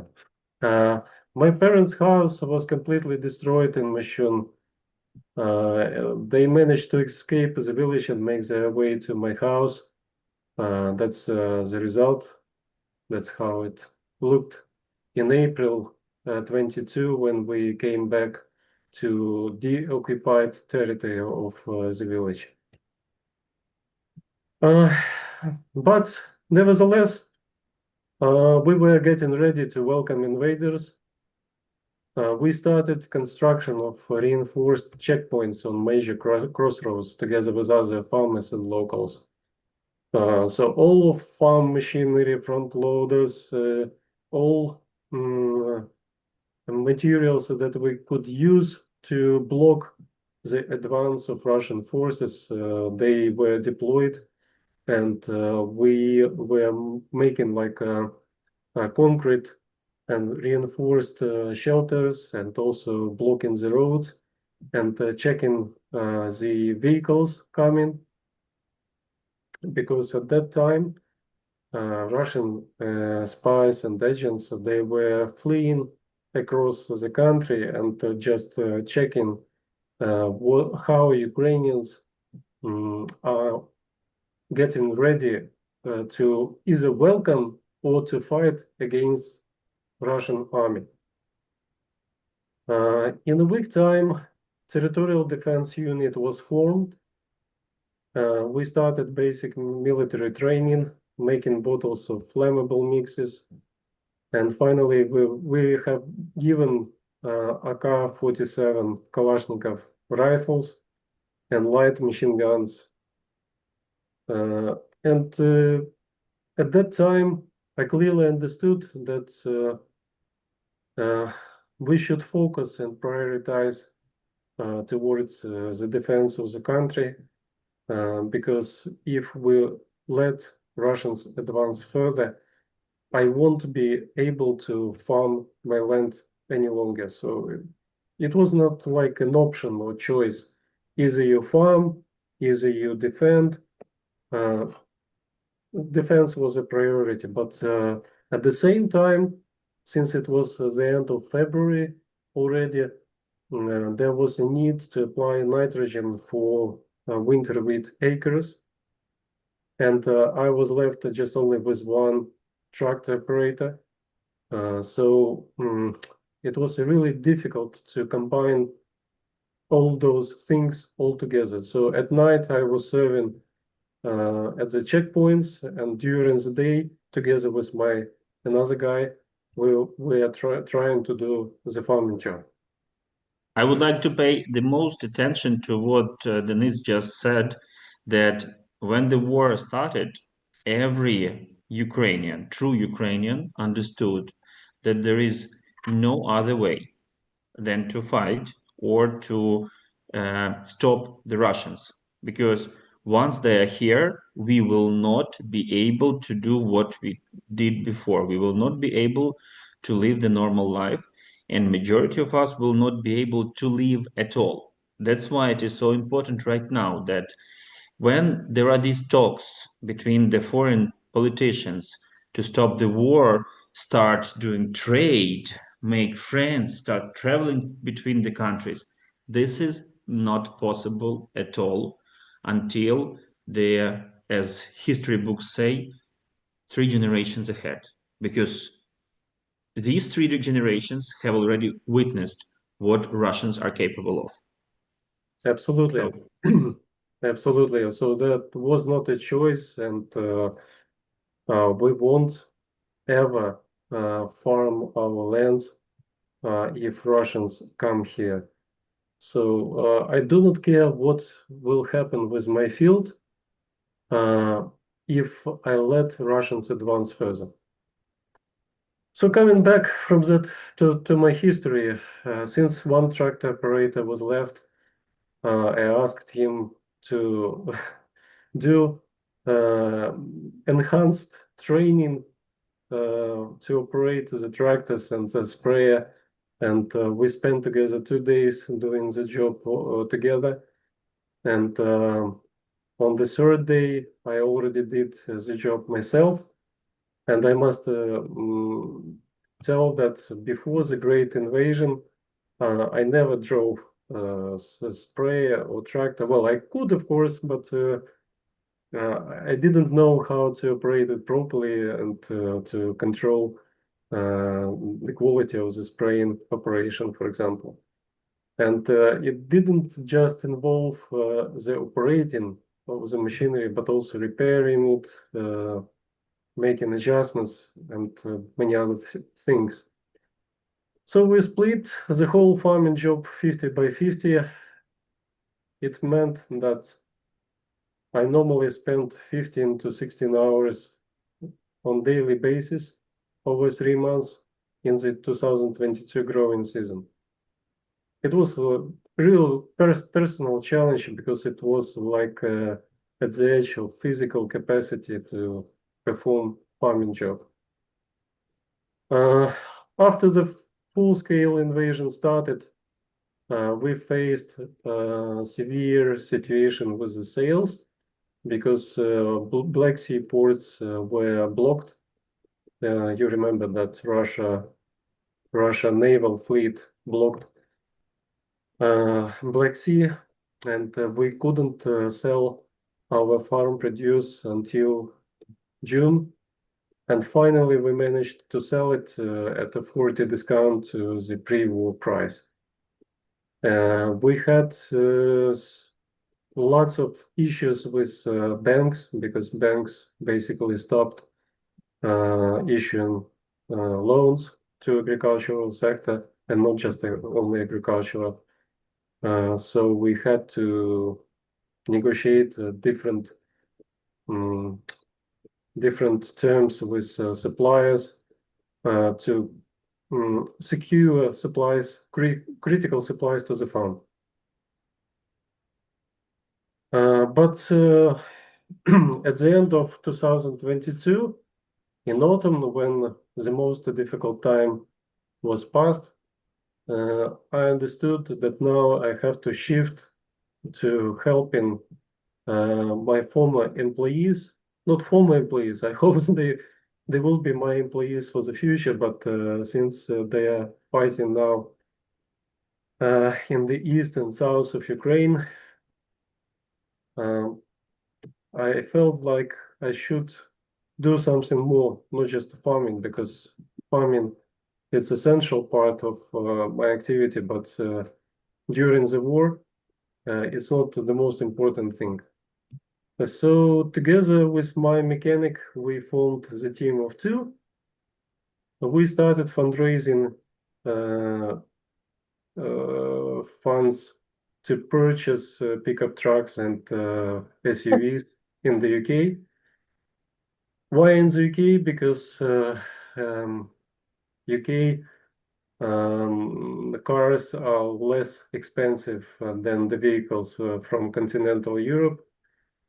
And definitely there was a good opportunity to buy more and to buy even more high quality cars as compared to Poland or even Germany. And also I established some ties, connections with UK-based farmers. And since UK farmers were absolutely keen to help Ukraine, they were sourcing, delivering, sometimes donating vehicles to Ukraine. So that was just a major option. Then we finally understood that I need to set up our own workshop on the farm because all car workshops around, they were fully used to service army vehicles, and we were just standing in the queue and waiting until our car will be serviced. And one of the most important part was delivering the cars to the front line as close as possible. So here you can see a couple of pictures how it looked like. So far, more than 170 vehicles supplied. In overall, we spent almost $400 on that purpose. In addition to that, hundreds of smaller aid items, mostly drones, generators, power banks, and other supplies were done. And I just want to stress it again that it couldn't be possible without incredible help from the British volunteers. Talking about... I would like to add right now, we have here the Swedish farmers listening to us, and Albin Gunnarsson I hope I pronounced correctly the last name. He asked if there is anything that we might use if it is brought to the border with Poland. So I think that the truck, I mean, not the truck, but the pickup, right? It is correct to say, for the army would be the most necessary thing right now. Other than that, we have enough of generators and power banks and alternative heat supply units for the civilians. But these pickups, they're always very, very needed. So if there is anyone who can sell or donate a truck from Sweden, I'm sure that we will find a way to pick it up and take it to the front line with the help of Denis and his team. Yes, absolutely right. Also, we have the good cooperation with Lviv-based charity, which is called Auto Angels Lviv, and they provide necessary infrastructure to declare that truck as humanitarian aid and to allocate to the soldier whom you may want to help personally. So if you have any kind of personal relationship with someone in Ukraine and you want to help in person, so it's always the case, and we are absolutely happy to help with infrastructure, supplies, servicing, and delivering the vehicle. And like Roman said, yes, now the key focus is on off-road vehicles, mostly pickup trucks, because the most of damage is being done now by Russian FPV drones. You know, FPV stands for First Pilot View, and those FPV drones extended the effective kill zone up to 25 kilometers now. Some of them are being operated by optic fiber wires, and they cannot be radio jammed by anything. So vehicles serve very vital role because Ukrainian soldiers, they need to get to the positions. For example, let's imagine that this is a drone operator unit comprised of 3 or 4 people. Without the vehicle, they have to take all of equipment, drones, satellite masts, generators in hands, and just walk the distance of 20 kilometers plus. It's merely not possible. It's just beyond physical capacity of the human being.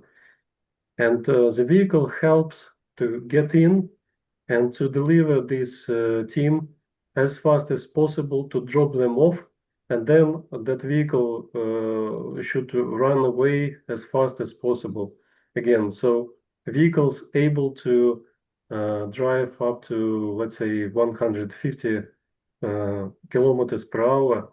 That's what we need now, because the speed of FPV drone is typically 100 to 120 kilometers per hour. So they have higher chance to escape from the strike. And also not to mention the evacuation of those who were wounded. It's also critical to take them out from the front line as soon as possible, and pickups, this is what saves their lives very often.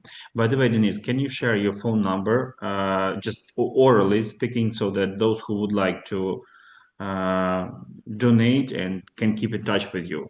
Yeah, sure. The last slide will have all contact information. Okay, so coming back to farming issues in 2022 to 2023. Okay, so like I said, 2 operators for 3,000 acres, that was the biggest challenge at that time. We had to cut down all capex investment planned.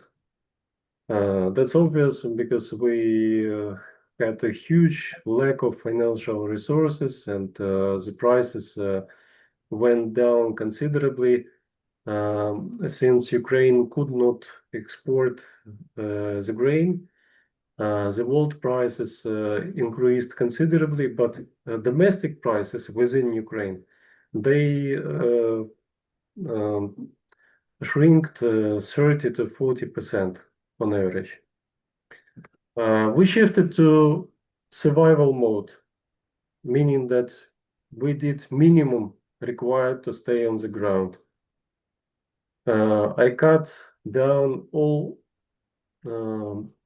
expenses that could not produce sustainable and proven return on investment. 2 seasons, we were just withdrawing P&K deposits from the soil, meaning that I was not applying potash or MAP, DAP fertilizers. And of course, we had to pay painful price afterwards, because once we withdrew those deposits in 2024, I could feel the very strong deficiency of especially potassium in my soils. And it was very painful because naturally the natural potassium levels in my soils are very low, on average 45 to 60 ppm. So you understand that that was really critical. Of course, we had to cut down nitrogen rates just to cover basic plant needs. And definitely we incurred losses which we can't really calculate in dollar terms, but like Roman said, that Ukrainian agriculture suffered huge opportunity cost, because we could produce more, we could produce more quality grains, but we didn't, just because we had to cut down everything possible. When the war happens, business relationship and trust with suppliers and customers are key to survive. And that proved really well, because if we didn't have a good business relationship with our suppliers, then probably we would have been done in 1 year after the start of full-scale invasion. It was absolutely obvious for me that I have to stop buying stuff from suppliers who sell to Russia. That's why I said goodbye to many big names like Syngenta, for example, Monsanto, some French producers, and many others.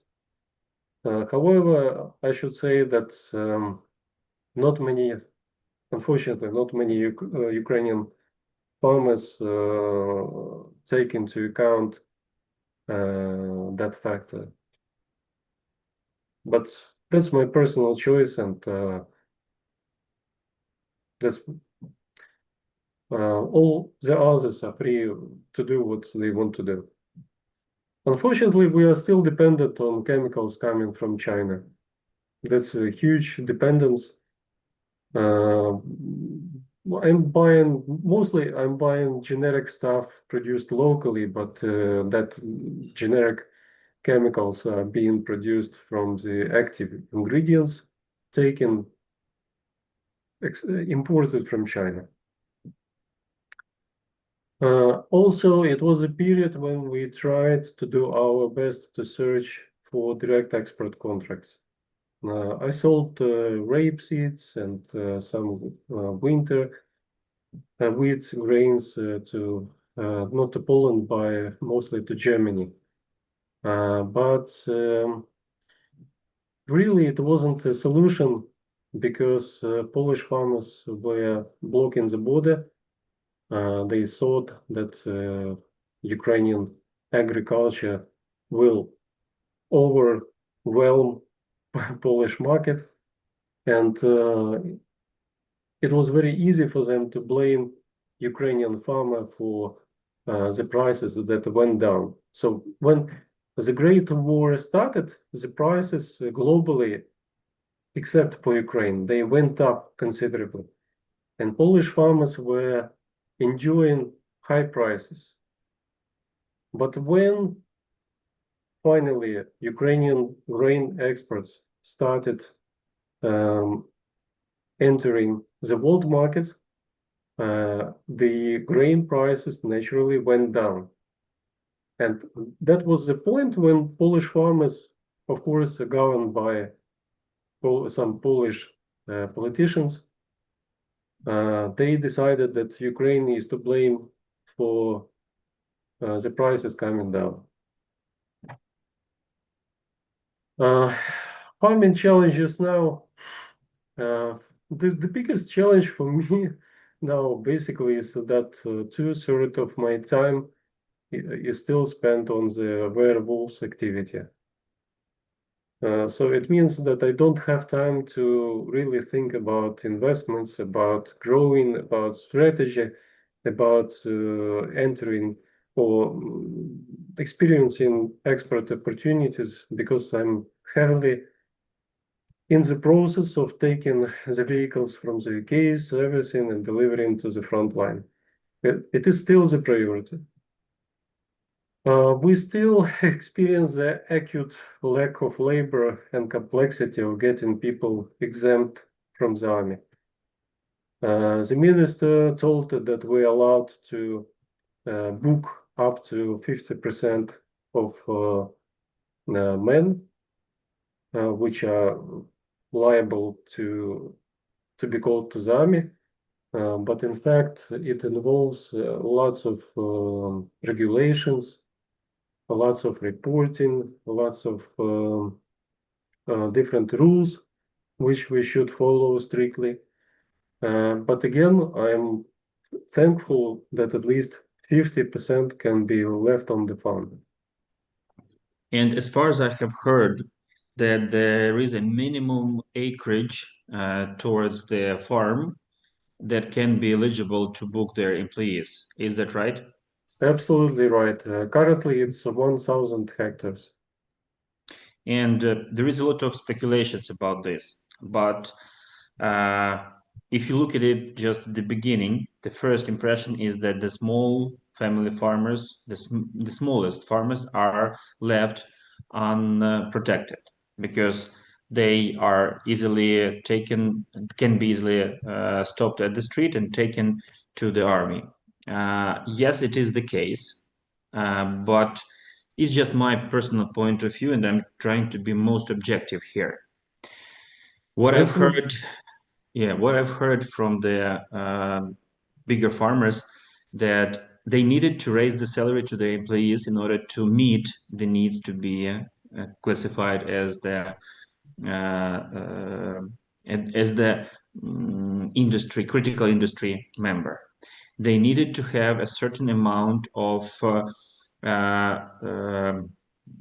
it seems to me the number of employees should be not a very small one, but there should be a number of full-time employees, full-time. We are not speaking about the seasonal workers. And if we take a look at this whole situation, when the survival of the country depends upon the men, yes, there were a lot of mistakes in the past that we didn't prepare our military to fight with Russia, although we understood that this might happen, we never got prepared. But this is another question. So now we need men to fight, and men who can hold the gun, who have 2 legs and 2 arms to go there. So the medical condition of these people is not so important as long as they can go to the front line. This is the reality. And the other thing, that they need to be supplied with the money, with the taxes, with the food, with all the ammunition and so on. So there should be somebody at the back of the front to support them. And it's about balance here. In Israel, every soldier then knows that at least 15 or 20 something people support him and his family, and he will be taken care of. So if we look at the production, agricultural production, from the standpoint of effectiveness, they are more effective from the labor, from the machinery, from the cost of production, are usually the bigger ones. Not the biggest. I'm not talking about the biggest. I'm talking about the ones who reached the optimum sizes, like starting from the 1,000 hectares. It always was approximately like that when I was trying to recruit participants for our tours. The ones who had more than 1,000 hectares were able to afford to travel abroad to learn. And of course, with following this balance, the country is trying to find the way how to survive. But this is an ideal world. Of course, there are a lot of, like I said, speculations and a lot of things that people don't like about this law. But we are at war. And so to me, it makes sense from the global standpoint. But of course, I feel sorry for the smaller farmers who simply cannot afford being classified as the critical infrastructure, critical industry, sorry. And our very first farmer who we helped, who you saw on the photograph with the tractor, he was 500 size when the war started. And back then he was booked from being drafted. Now he can't. So this is the reality, and we cannot do anything here. It's not about liking or disliking or trying to get rid of the smaller farmers. I don't think this is the case. I think it is the case of simply survival. And of course, all the laws should be transparent for everyone. That's why, I mean, if there is a law, there should be an open procedure for everyone to comply with. If they do, then they can be booked. Again, this is my personal opinion. I'm not a farmer. I'm just the one who talks with many farmers. Dennis, you can correct me if you... I agree absolutely with everything you said. Just can reiterate that, yes, we have to double the salary payroll for the people who are still in the team, because the lack of professionals in the industry is very, very challenging now. So starting from truck driver and ending up with experienced tractor operator. So those who are still left in the farming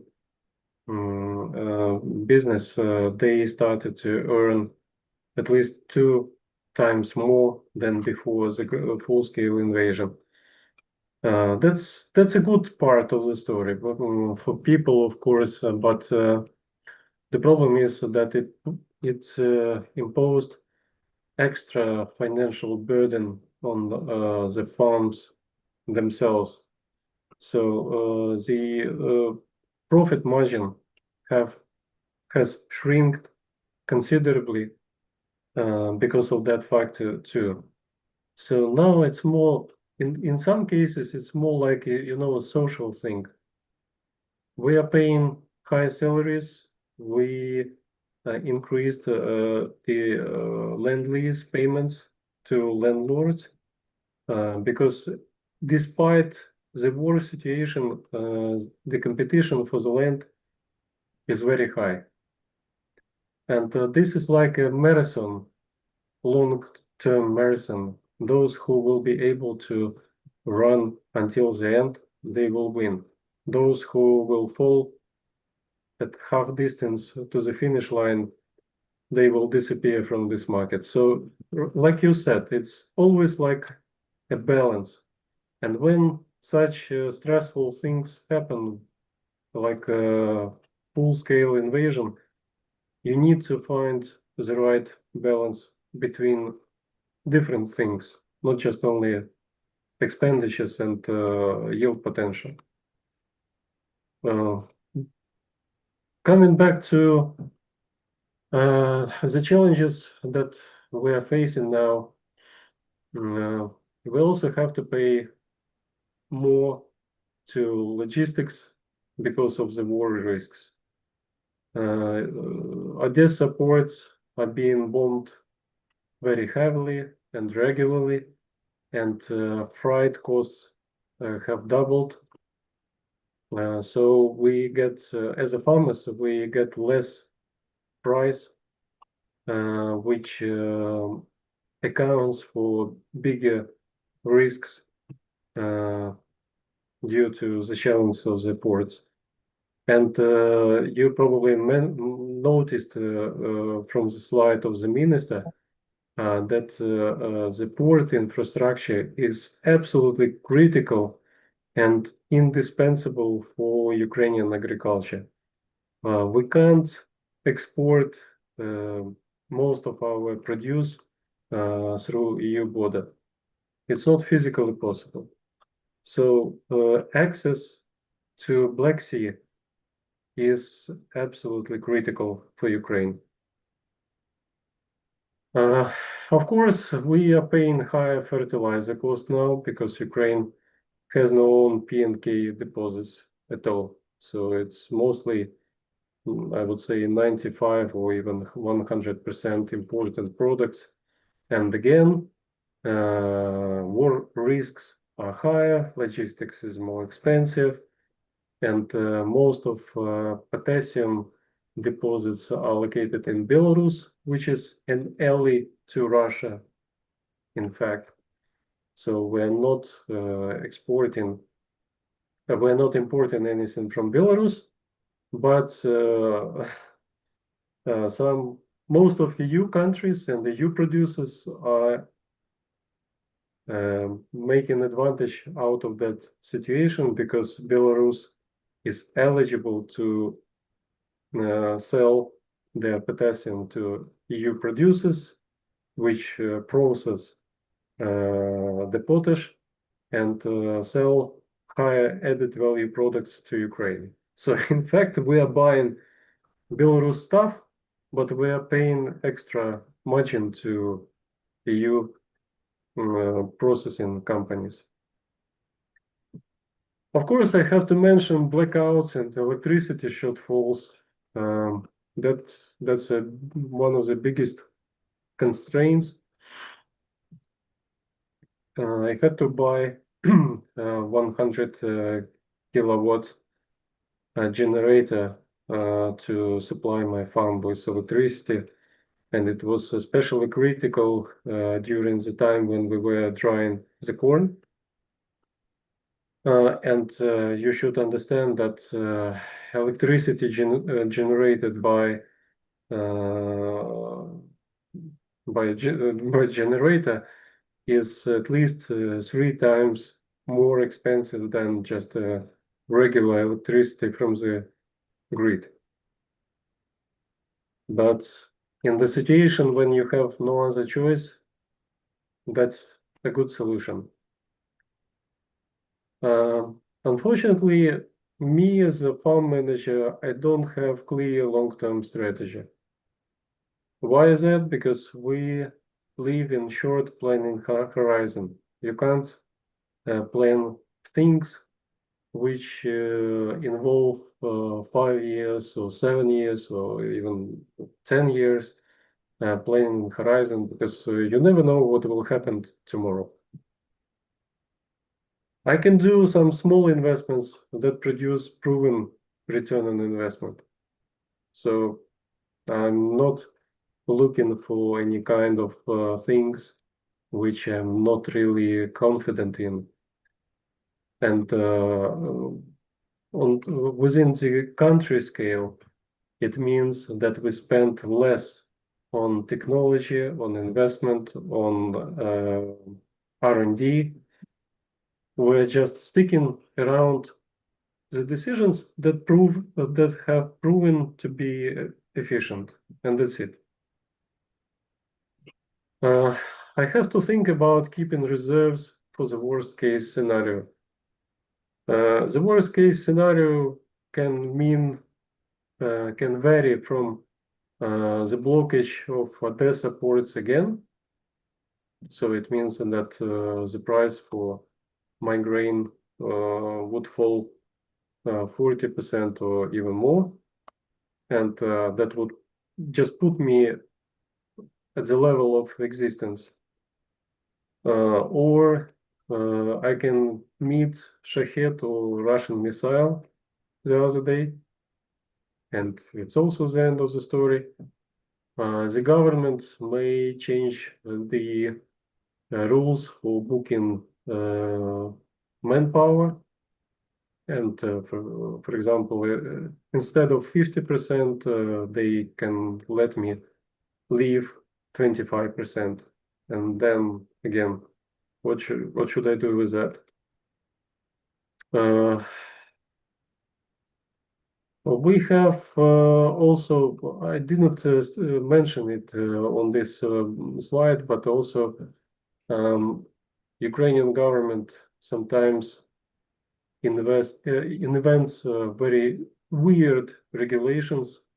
For example, just recently, not recently, but a couple of months ago, they introduced 10% export duty on Ukrainian soybeans and rapeseeds, unless you are producer or processor.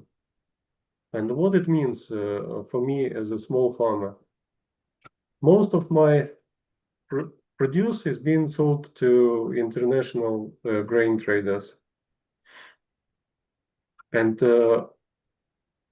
if international grain traders have access to international markets, they effectively allow me to sell at a price which is world market minus the logistics cost. But when Ukrainian government introduces some stupid regulations or tariffs, effectively I get 10% discount because now they have to pay this. And from this situation, the only beneficiaries who got advantages were large processors who built processing plants in Ukraine, and they could buy the raw materials, I mean the grains, soybeans, from farmers like me at a price which is 10% less. So in fact, as a farmer, I donated 10% of my revenues to cover their investment expenses, which is not fair, of course, but this is a reality.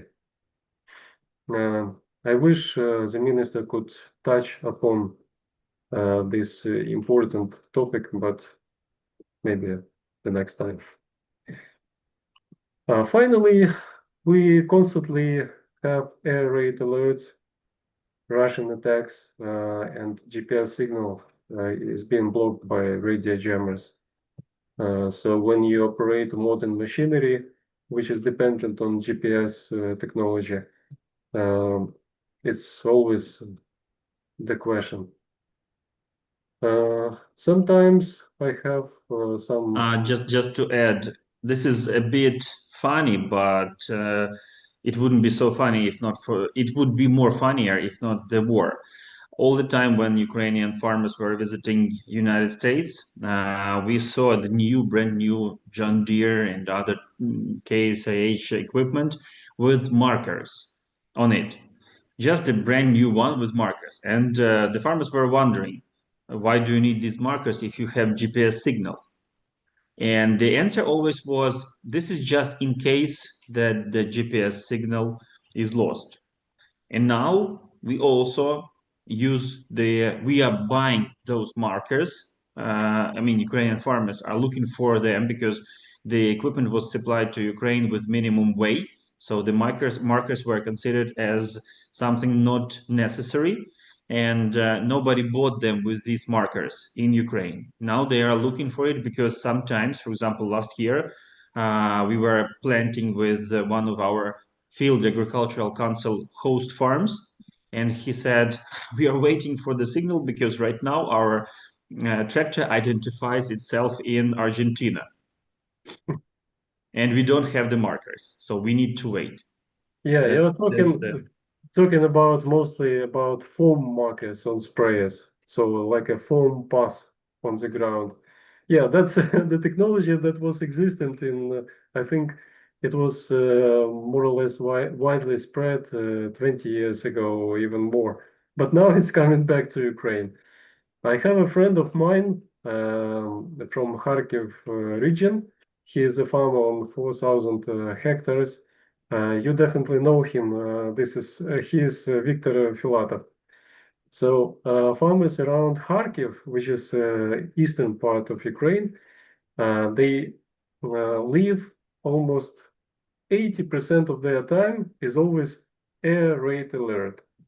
So GPS technology is not working, and since he has to spray lots of his fields, so he came back to the technology of 90s, meaning that he was putting women on the edges of the field with torches in the night.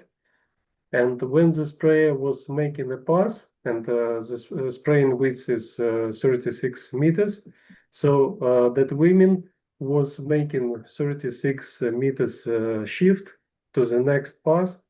So during the night time, the sprayer operator was just pointing the sprayer on that light coming from the torch.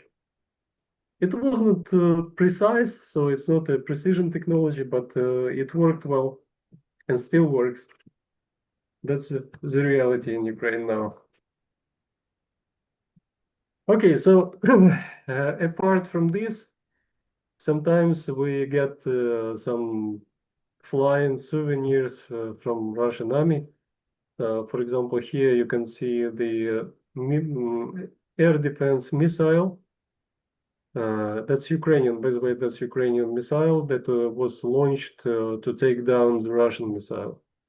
And it finally landed in my field, and my tractor operator was very lucky to notice it on timely basis, and he was doing vertical tillage pass, and he noticed that something strange is pointing out from the soil.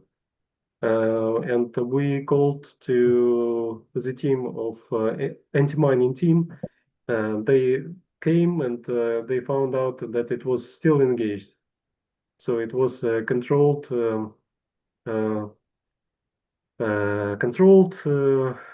explosion. Explosion, yeah. Mm-hmm. You see, also one more interesting thing that when we come to United States to talk about regenerative farming, everybody says that you do not need to be mining your soils from the standpoint of taking out the nutrients from it and not resupplying them back.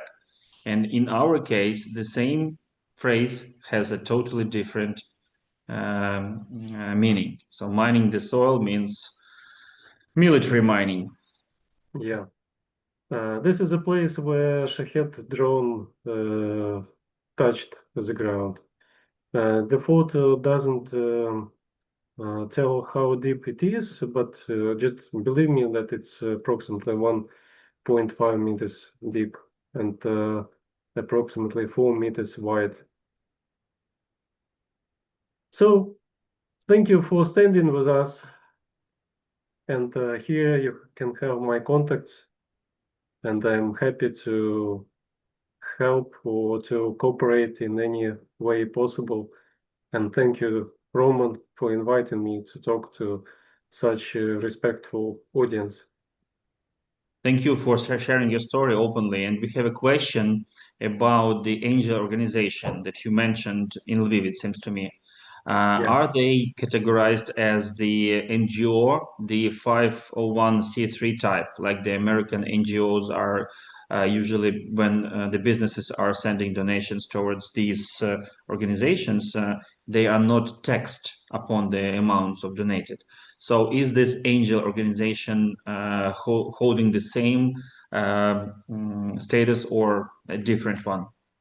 Yes, exactly. It's a Ukrainian registered charity, and they have non-profit status, and they have the possibility to accept payments from abroad.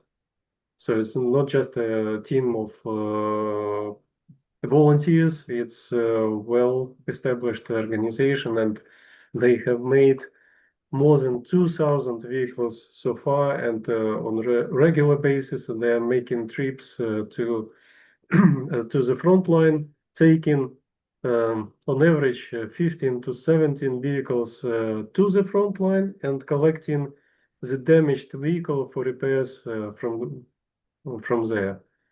So I can share, maybe I can send it later to Viber group or to you. I think that the best way will be to do the comment on our YouTube under this broadcast with the details how to do it.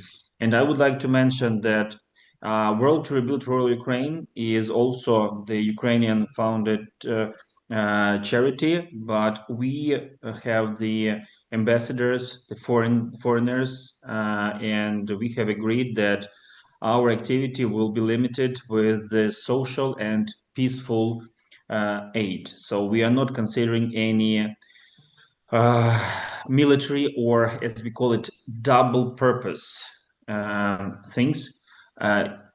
Dennis, we can see your screen. Yeah, I'm just in case. Yeah, just to show.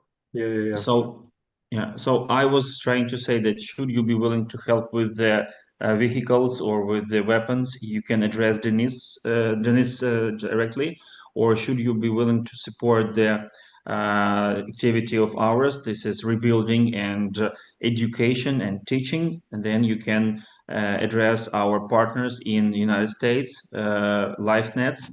We are thankful to them for helping us to make it all official and possible throughout the world. And there is also on our website, there is also the direct information, contact information or account details to Ukrainian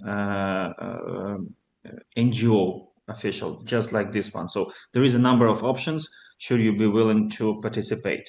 And thank you very much for anything that you're doing and for the prayers, because like I've been hearing many times from the soldiers, these prayers work, because sometimes, just like in this case in the field, they slow or they miss the target, and the soldiers, the people stay alive. So thank you for the prayers. Thank you, Denise, for your sharing your information. We will be moving forward with our schedule. I didn't want to interrupt unless maybe someone has the question. Feel free to ask Denise, because he is the farmer. He is the one who represents the industry we are focused at right now. And or you can have a private conversation with him later. Пане Григорій, ми будемо зараз передавати вам слово. Ви не розмовляєте англійською мовою, буду я вам допомагати, правильно? Да. So, without any breaks, I would like to continue, and we have the next guest, the scientist, the professor in soil chemistry, Mr. Григорій Господаренко. Пане Григорію, я сказав, що ви професор агрохімії і агрономії. Я точно пропустив щось із ваших регалій, тому, будь ласка, поправте мене. Все нормально. Доброго дня всім. Hello, everyone. Найперше, нам, як в аграрній науці, так і в практиці виробничій, потрібно зберегти те, що є. First of all, озвучу деякі проблеми. First of all, both in the science, agricultural science, and in the industry, we need to focus on preserving what we had. And we definitely have some problems doing that. Нині в нас в науці брак молоді. Її з задоволенням забирають і фірми, і холдинги. As of speaking of the science, agricultural science, we critically lack young people participating in the scientific education and in the researches, because all the young generations, they are invited by the industry, and they get better conditions there. Нам проблемно проводити підготовку фахівців із таких відносно нових спеціальностей, як точне землеробство, фертигація, захищений ґрунт, біотехнологія, в зв'язку з відсутністю необхідної матеріально-технічної бази. We, as the educational establishments, we lack the resources and the experts in topics like precision farming, the cover crops and protecting the soil, in biological active products, and in fertigations and things like that. Для моніторингу здоров'я ґрунтів потрібно зберегти тривалі стаціонарні польові досліди. In order to have our researches done properly in monitoring the soil health, their changes, and the effectiveness of some programs, we need to keep up with doing the researches, multiple year researches that have been established previously. Потрібно було б закласти й нові досліди за єдиною методикою в різних ґрунтово-кліматичних умовах. We are also looking into a possibility to set up new researches, new test plots, according to the upgraded technologies, to test them and to monitor the physical, chemical characteristics of the soils and how they are changing. Зберегти генетичні і селекційні вітчизняні надбання. Це стосується як і тварин, так і рослин. Інколи вони повертаються до нас в Україну вже під іншою назвою. It's also about preserving the genetics of our both plants and animals. For example, some of the species that were developed long ago in Ukrainian universities now are coming back to Ukraine from their foreign institutions as their patented ones, but changed names. Потрібно відновити географічну мережу дослідів із сортами, гібридами, добривами. У нас старі дані окупності 1 кілограма азоту, фосфору, калію, мікроелементів. We need to run the researches under each local conditions in order to see the effectiveness of the production technologies of the genetics in each area. For example, we have old data from the effectiveness of nitrogen, potassium, and phosphorus absorption and effectiveness of consumption. До речі, від якого року у нас ці дані? От ви кажете, вони застарілі. Якого року дослідження були? Це дані десь 70-х років. I asked, what are the years that these researches were made about the effectiveness of nitrogen, phosphorus, and potassium? Mr. Grigori, Professor Grigori says that it is 1970s. У нас багато питань з застосуванням мікроелементів. We have a huge bunch of questions on how to properly use the trace elements. Відсутність таких даних спонукає фермерів самим проводити дослідження. And the inability of us as the Educational and Research Institute to run the researches and provide the adequate data to the farmers pushes the farmers to do these researches themselves at their own farms and R&Ds.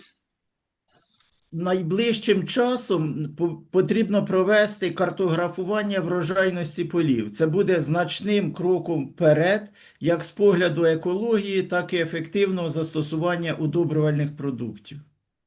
In the nearest future, I see the huge necessity to do the total production area of Ukraine, mapping of the yields, because this will prove and help make the right conclusions of the effectiveness of technologies, the fertilizer systems, and adaptivity of the genetics to the region. У нас недостатньо техніки для проведення дослідів з обробітку ґрунту, локального внесення добрив, міні-комбайнів для обліку врожаю.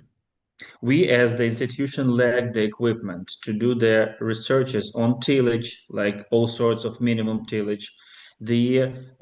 Even we lack the small combines in order to check the effectiveness of the yields of the test plots.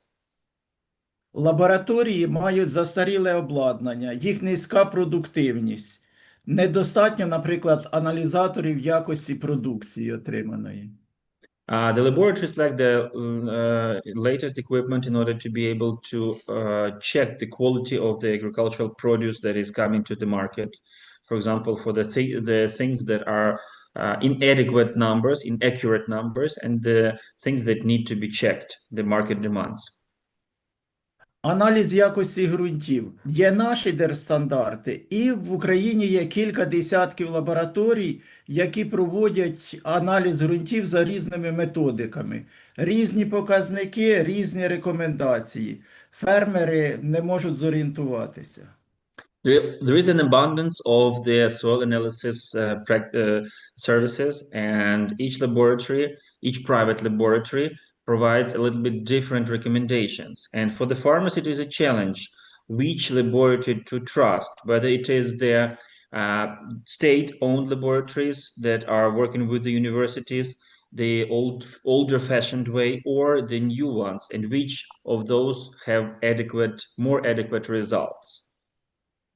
Залишається проблемним доступ до світової бази публікацій, можливість оприлюднення своїх даних. Ми недостатньо залучаємо іноземних вчених до редакційних колегій наших журналів. We have a serious lack of access to the foreign latest publications, researches, and books and information. And also we are not able to properly involve the foreign professors, experts, colleagues, peers to participate in our researches, to make their to add their conclusions to what we do in terms of the papers that we provide, the articles that we write, scientific articles. В нас в країні обмежена кількість національних грантів для проведення досліджень. Нам потрібні реальні договори в проєктах, наприклад, «Горизонт», «Ерасмус», тощо. Важко оформити заявку на гранти інколи. Sometimes it is difficult to apply for the grants for the scientific people, for the people from the science, because of the difficulty to meet the needs, the standards, and understanding how to fill out this form. Дуже також важко оформити проходження стажування в закордонних лабораторіях. And we have challenges to get our students to the foreign laboratories to acquire practice and experience working in the laboratories.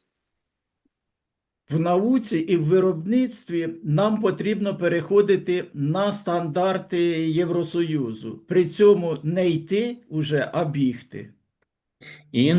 Both in the research, in the science, and in the industry, we need to rapidly apply the standards of European Union, as you've heard from the minister's talk, but not rapidly, not walk towards doing this, but run already, quickly go towards. Ну, деякі питання вже розглядалися, тому я не буду на них зупинятися окремо. Пане Григорію, я знаю, що ви дуже тісно співпрацюєте з індустрією. Скажіть, будь ласка, все ж індустрія адаптувалася. Які позитивні моменти ви можете відмітити в плані того, як ви бачите зміну ставлення до технологій, до ґрунту? І ви сказали дуже правильно, що самі компанії досить таки сильно проводять дослідження. В цьому напрямку сам бізнес, як ви оцінюєте? Ви працюєте, ви багато консультуєте. I asked, what do you think? So these are the drawbacks, but however, we've been able to adapt. And what is your thought?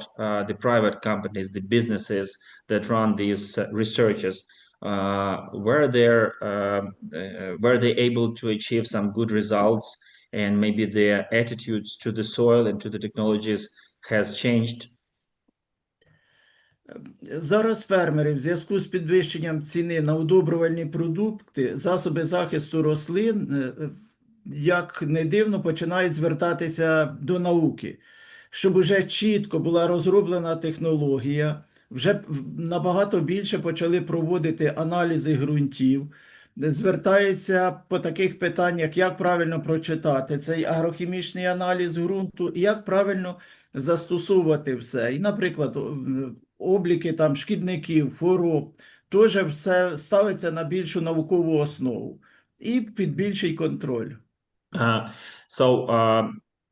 It might sound unexpected, but the business has, due to the reason that the inputs are more expensive and their profit margin is lesser, they are looking for some optimization, and they are looking more into the scientific proven methods.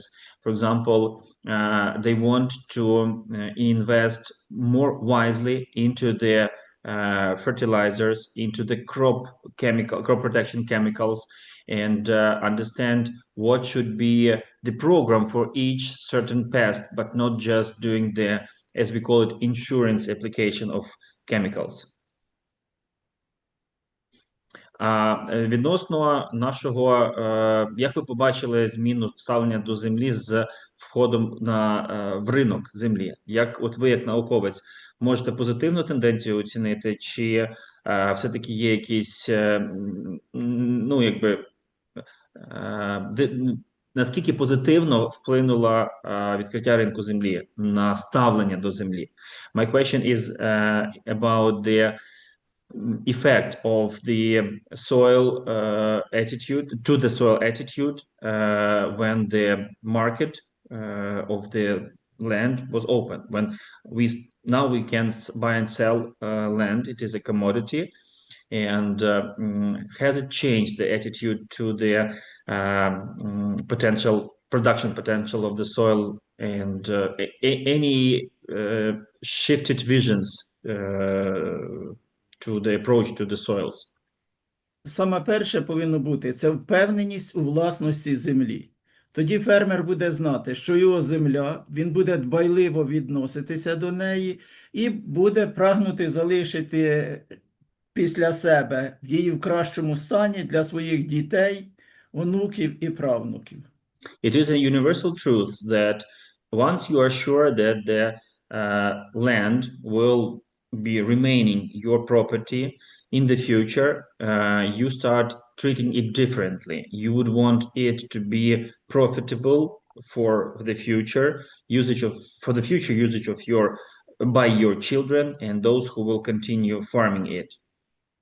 І він буде знати, якщо здорова земля, тобто мати здоров'я, ця земля, то навіть коли йому прийдеться її продати, то вона буде коштувати значно дорожче, ніж, наприклад, запущена, там, коли там буде ерозія на цьому ґрунті, коли там будуть надлишок унесених якихось певних пестицидів і так далі.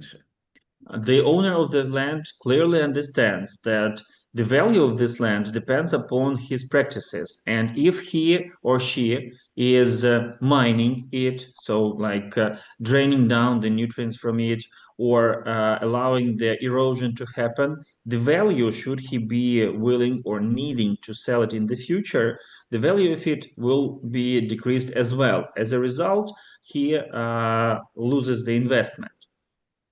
Але держава також повинна проводити чіткий контроль, який обробіток ґрунту там проводиться, чи нема там ерозії, які культури вирощуються, скільки внесено було елементів живлення, тобто настільки повернено винесення цих елементів живлення з урожаями, як підтримується родючість ґрунту, що передбачено також нашим законодавством. But according to our laws and regulations, there should be monitoring by the government done towards the application of chemicals, application of fertilizers, application of tillage to each hectare of the soil, even if it is in private hands. Тобто ви вважаєте ще необхідним, щоб держава цей момент контролювала, але фермери все одно допускають, ну, якби продовжують не завжди бути, скажімо так, ощадливими в плані земельного ресурсу. Тому що, ну, якби, чому я це запитую? Бо за логікою тепер мотивація фермера набагато сильніша стає. Ось, і відповідно може відпасти взагалі необхідність регулювати це, тому що фермер, так як ви правильно підмітили, сам розуміє, що він може її виснажити. So I say, I'm asking if there is still a need for that from the government, because now that the land has become private property, the farmer himself is interested in preserving this value of land, and thus any actions that might deplete its productivity he would be motivated to limit them. Ну, в першу чергу, люди, які здають землю в оренду, вони також повинні контролювати, як використовується їхня земля. We still have the land plot holders who rent out, who lease out the land to the farmers. They should be first and foremost controllers of the way how this land is farmed, and choose the right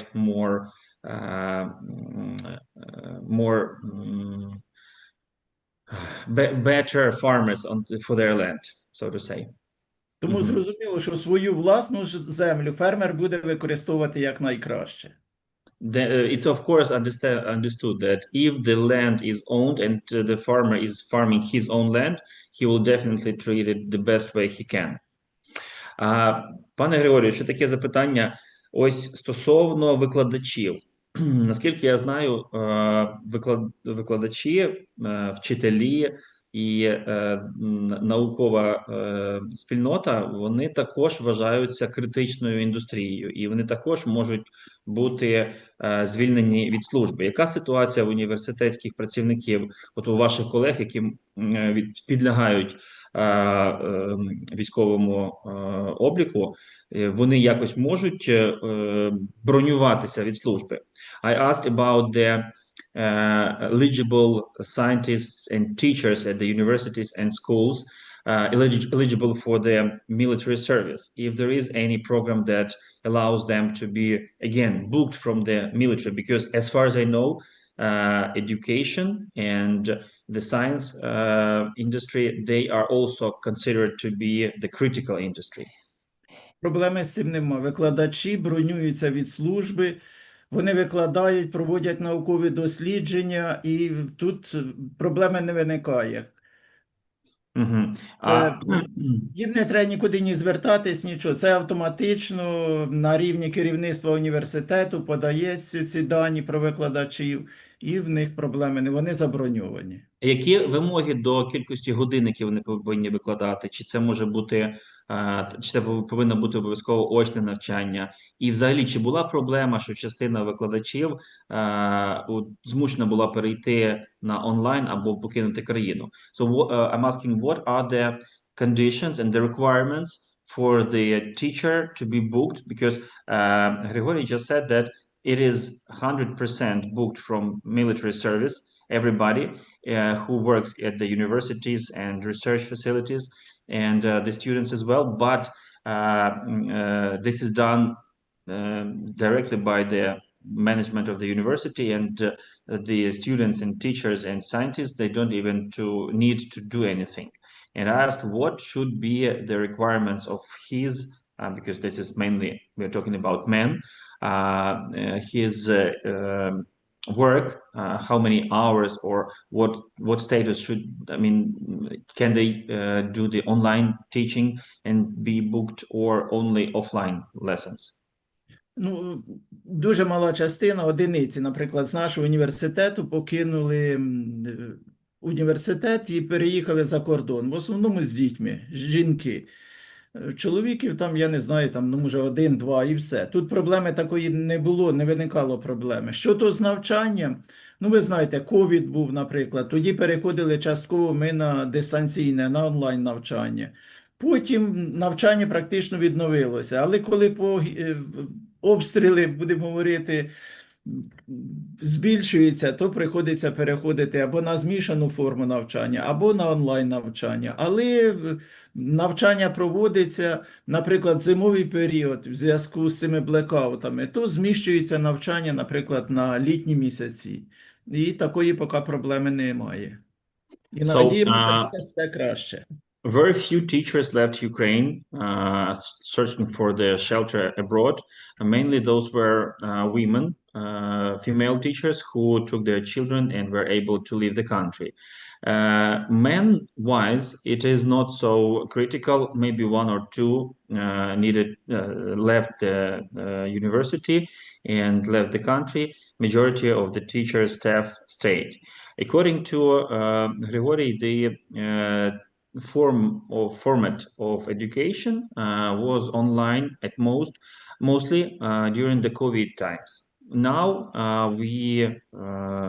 our students, they attend the classes offline and the universities work offline as long as they can. But when there is heavy bombing or the blackouts with electricity, they shift to online, or the sessions are shifted, the holidays are used.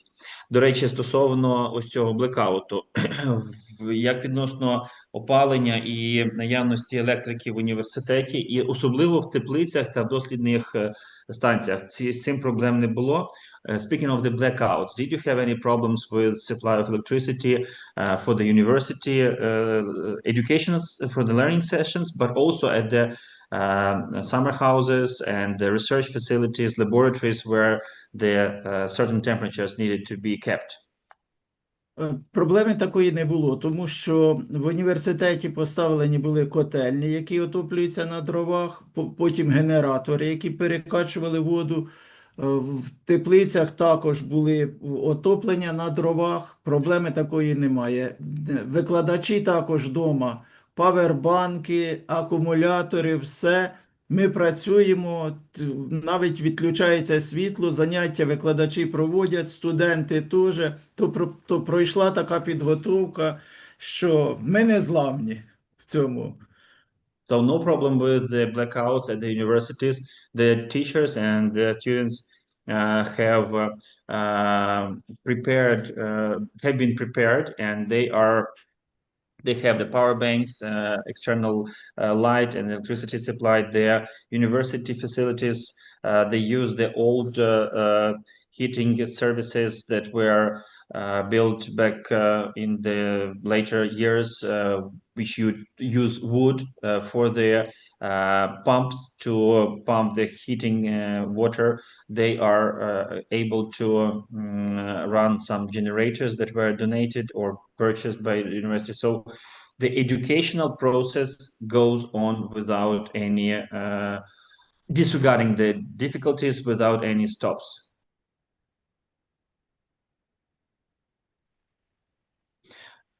So if there is any question to Mr. Grigori, you're welcome to ask. And I know that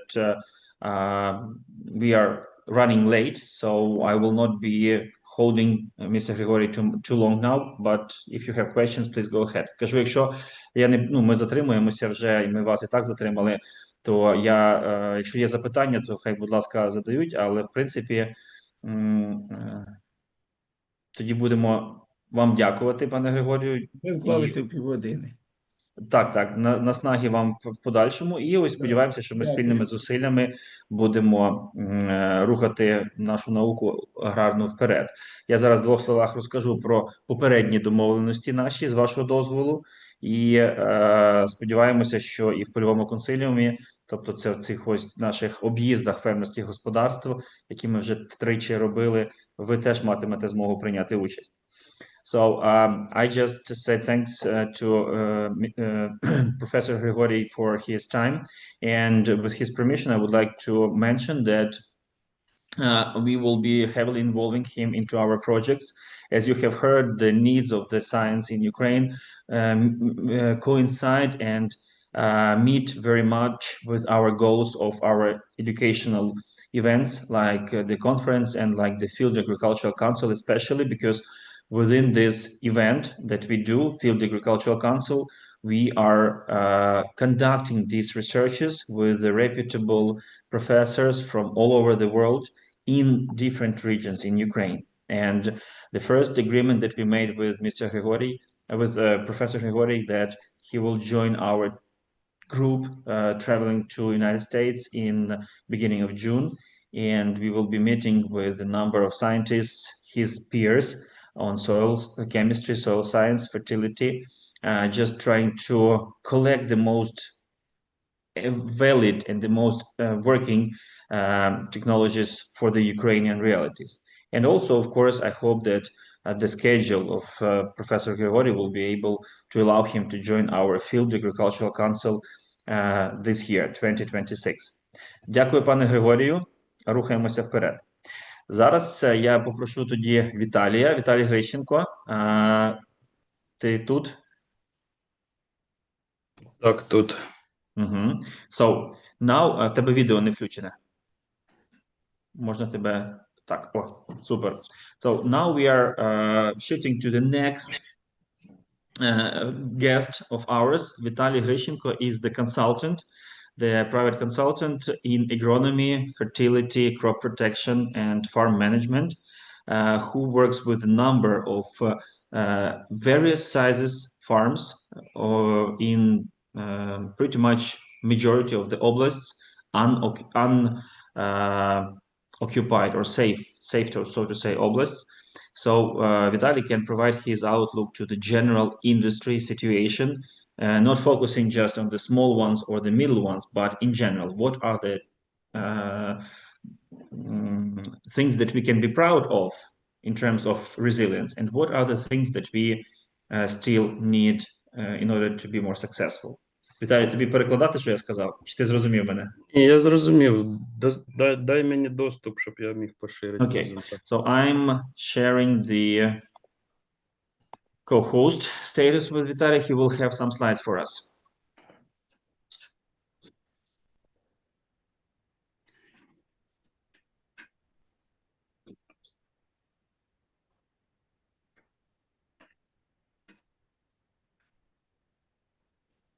Видно? Тільки, все, на повний цей. Так. Ну, я дуже коротко тільки зупинюсь буквально на 4 моментах. I will be short. I would like to stress 4 main points to my opinion. От перше, дивіться, що відбулося, це зміни в виробництві. От перед вами зараз слайд, це ситуація з виробництвом основних культур в Україні до початку війни. First of all, pay attention to the slide that is in English, and it's about the production of agricultural commodities before the war. So distribution of the commodities geographically in Ukraine before the full-scale invasion, because the war started in 2014, we mean before the 2022.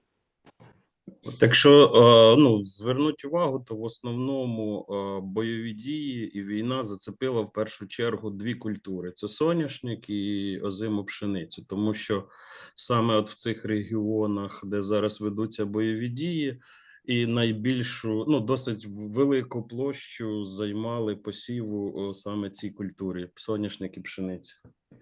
If we talk about the damage to the crops production by the war, the oblasts that are right now heavily bombed and are active war zones were most active in production of two crops, sunflower and winter wheat. So we can speak that the war has been most detrimental to the production of these two crops, sunflower and wheat.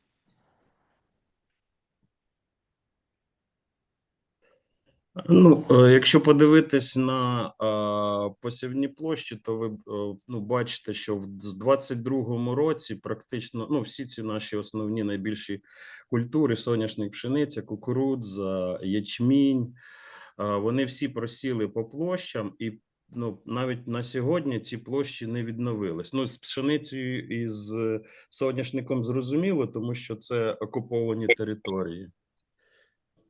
You can see here that the areas under production of crops and especially the ones that were just mentioned, sunflower and wheat, have decreased, and even until now they have not came back to the usual acreage like before the full-scale invasion.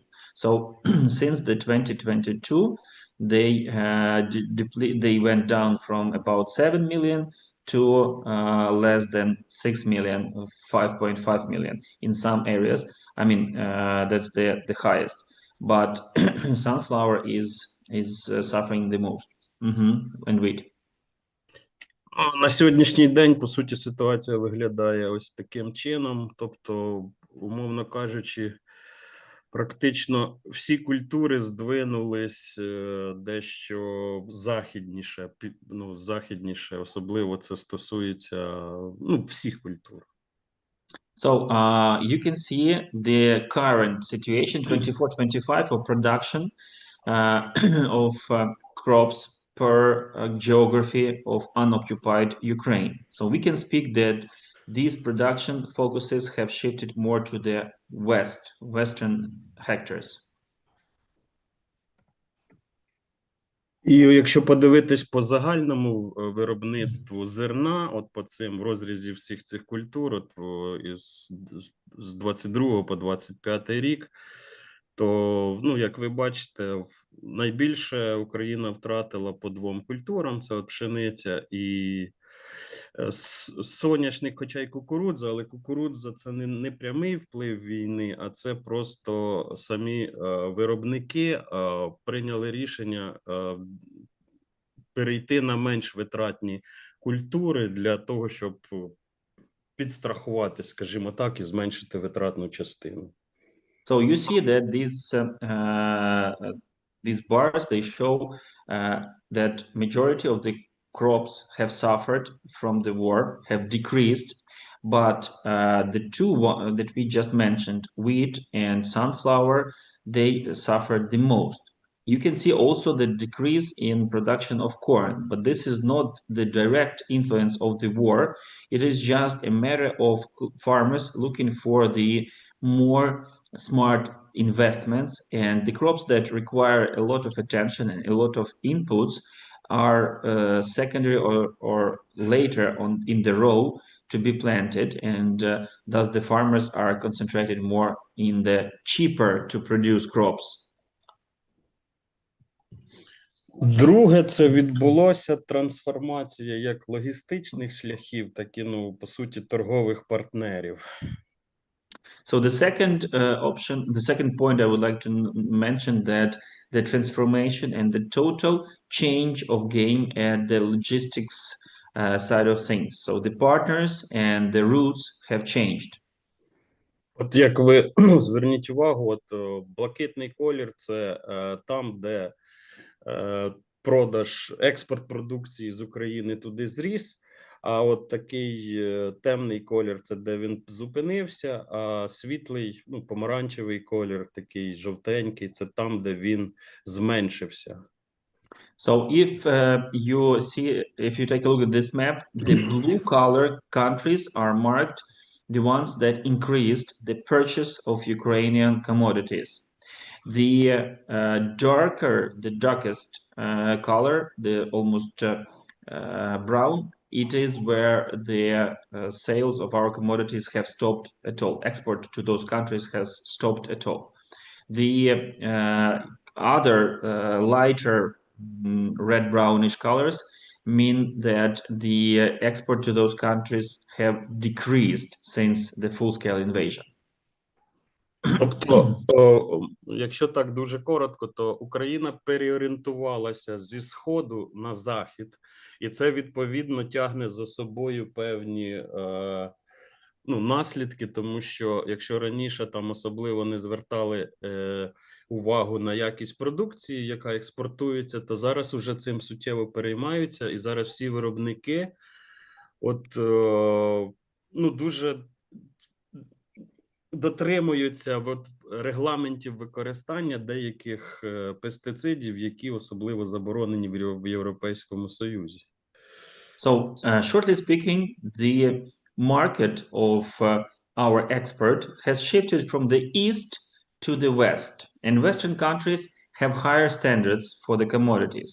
Therefore, our producers right now are very attentive and paying much more attention to what they are applying in order to produce the crops. For example, certain chemistry is forbidden in the EU and the countries of the West. Therefore, this cannot be used in the production technology right now of the crops that they want to sell to those markets. In the past, there was not much of regulations and requirements quality-wise when we were selling to these countries that have decreased the purchase or have totally refused from purchasing our commodities.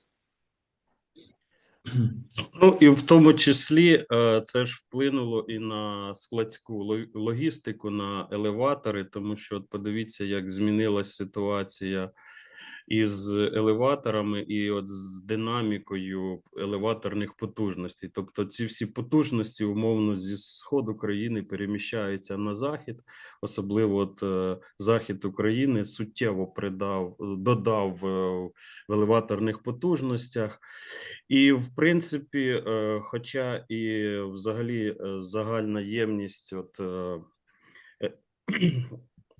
елеваторних потужностей зменшилась, але вона вже стабілізувалась і потихеньку зростає.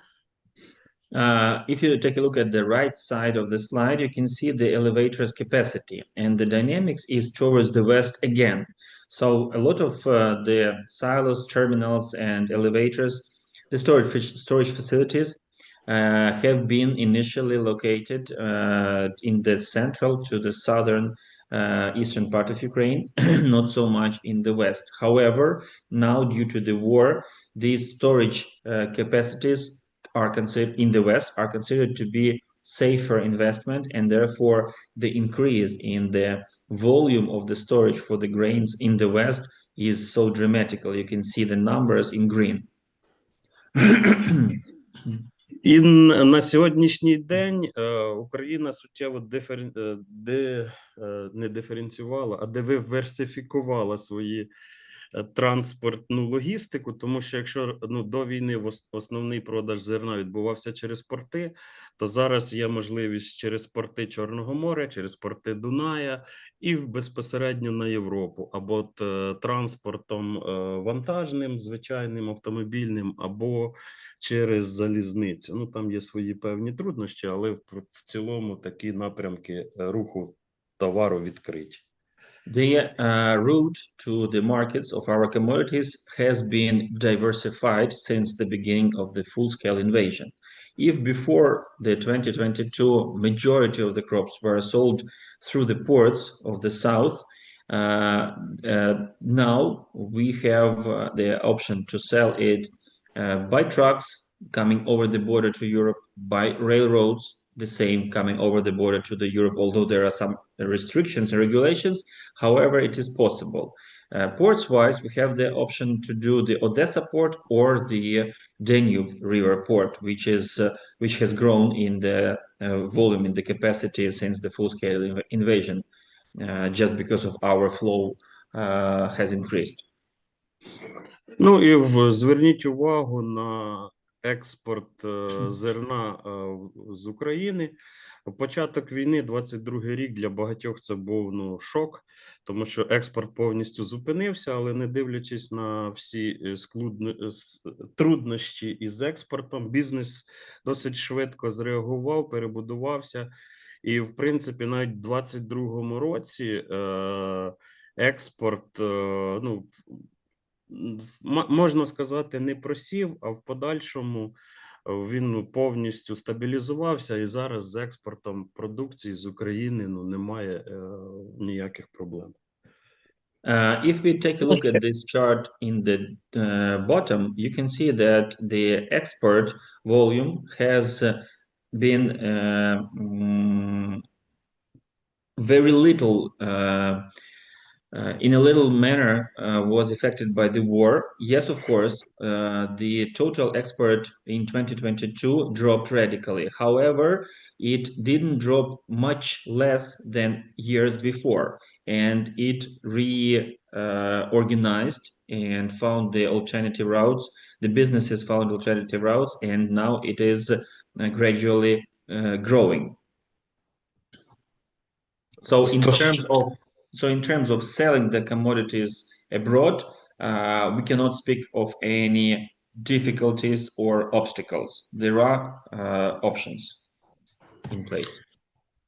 Стосовно використання мінеральних добрив, то дійсно на початку війни, 22-й рік, суттєво використання будь-яких добрив, в першу чергу азотних, суттєво зменшились, але поступово воно відновлюється. Якщо подивитись в розрізі в загальному основних видів добрив, то найбільше використовують в Україні комплексні добриви, НПК так звані, і їхнє споживання вже поступово зростає. На другому місці йде азот. А фосфор і калій традиційно лишається на досить такому невеликому низькому рівні. The fertilizers wise, of course, since the beginning of full-scale invasion, the application of the fertilizers, especially nitrogen, has radically dropped. And it was a short plummeting, but right now it is returning to the normal. And you can see that majority of investments, the increase of the use of fertilizers is to the complex fertilizers, which is the mixtures of NPK in one solution or in one granular.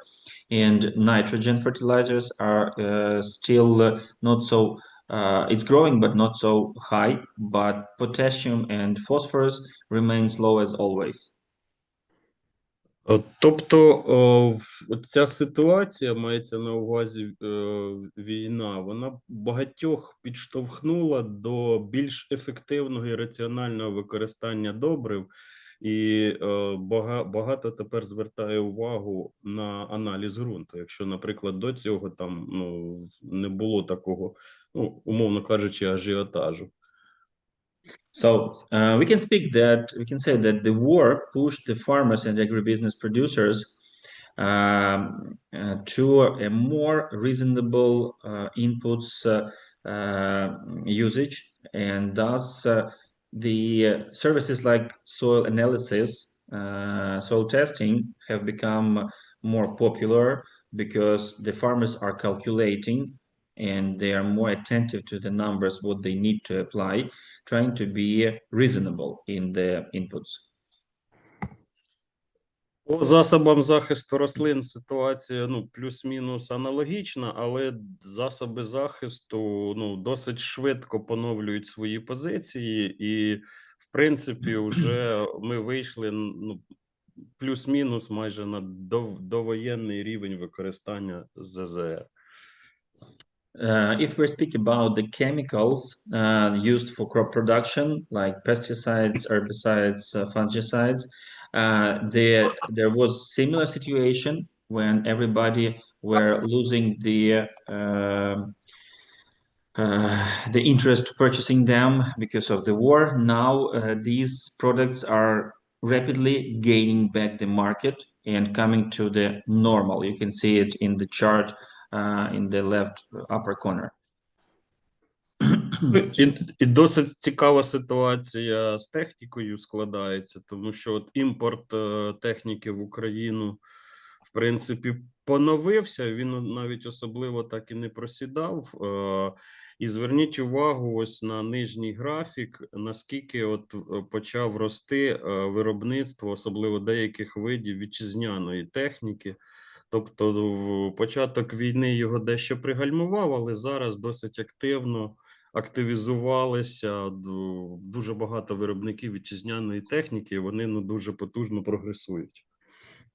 So since the beginning of the full-scale invasion, the equipment import, of course, also shrinked very much, and now it's regaining its volumes before the war. However, we can see a very significant increase in production of the Ukrainian machinery and equipment.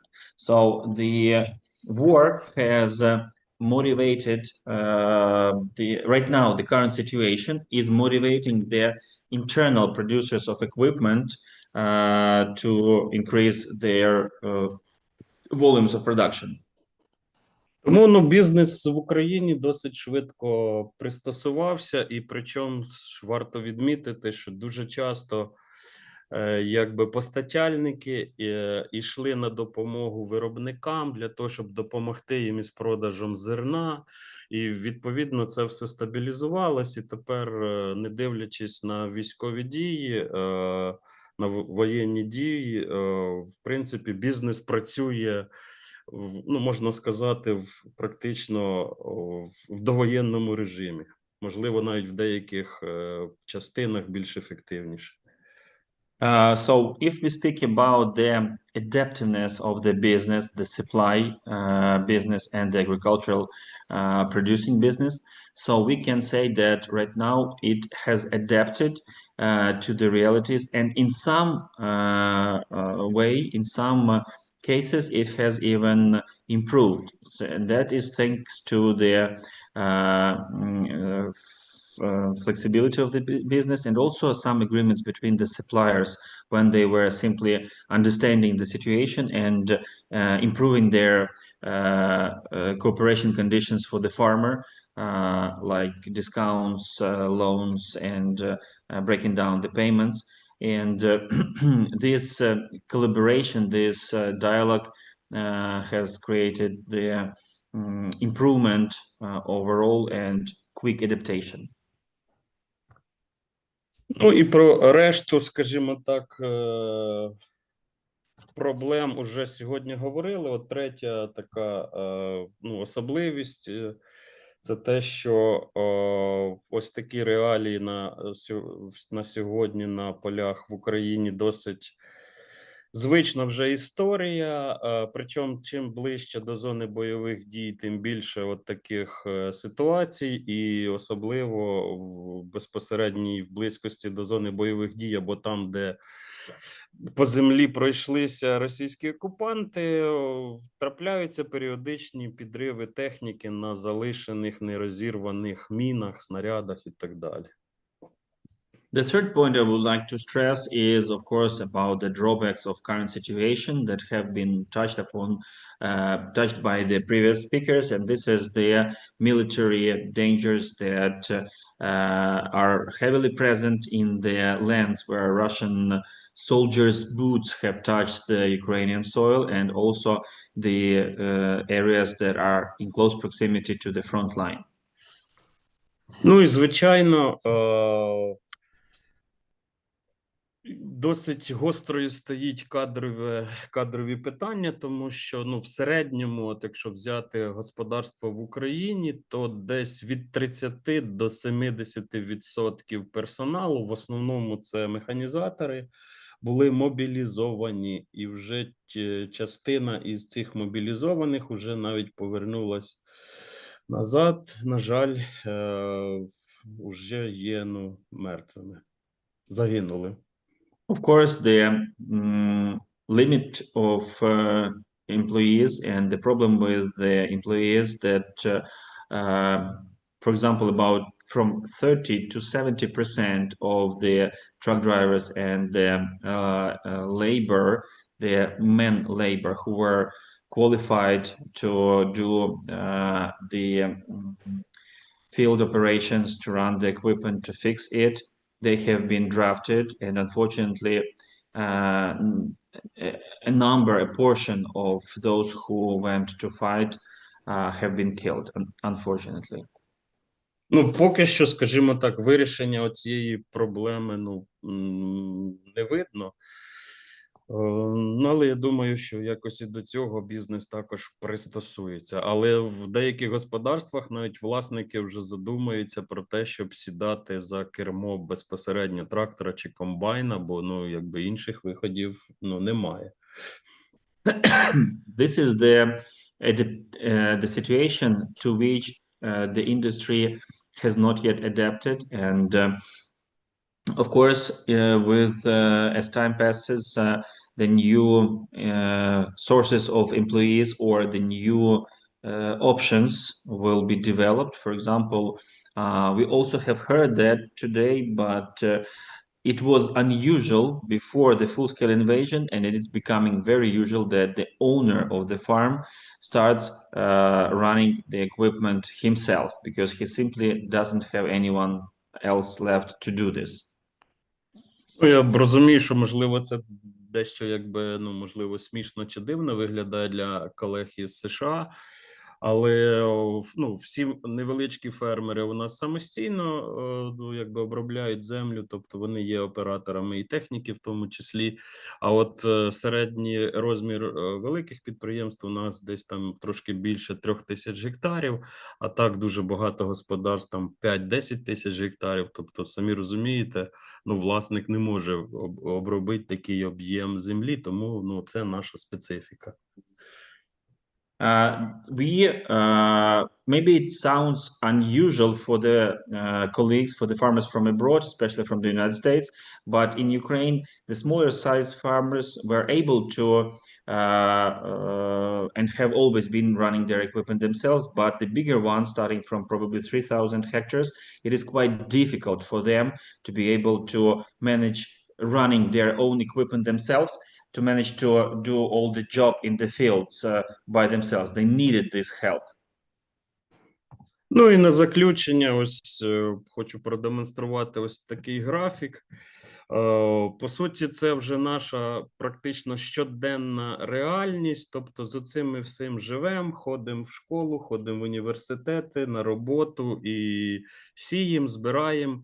І це в тому числі впливає на нашу роботу, тому що глушиться сигнал GPS, і тому вам вже розповідали про це більш детальніше, я не буду особливо на цьому зупинятися, але ось отак ми живемо практично щодня. And this is the fourth point that I would like to mention. Of course, it has been touched upon previously, but this is how our everyday life looks like. The strikes from the air, they are every day, they are growing, and we live, we work, we go to school, we study under these conditions. These attacks and these threats from the sky. We have adapted, but this has became our reality. Ну, в принципі, на цьому все. Якщо є запитання, задавайте. This is all that I wanted to mention today. If you have questions, please go ahead and ask. By the way, I would like to say that Vitaly is the last guest for today's session. I hope that we have cleared up your vision about what's happening in Ukraine, and you don't need to use the propaganda sources to find some answers to your questions. And meanwhile, I would like, while you are thinking of the questions, I would like to say once again, thank you everyone, all the adequate allies, adequate people who do not put the business interests up front, their humane most important points like peace, like friendship, like love, And these things cannot be substituted with some commercial interests, neither of one person or of the country or of the business. If the people live in the constant threat to their lives, everything becomes secondary or even goes back into this line. So survival is the first, and remaining humane to each other, remaining adequate thinking is the key point that we appreciate, respect in our allies. As you can see, we are fighting and we are ready to continue this fight till the end. We don't have any other choice. However, the help from the allies is needed because we are currently fighting against a much bigger country, which is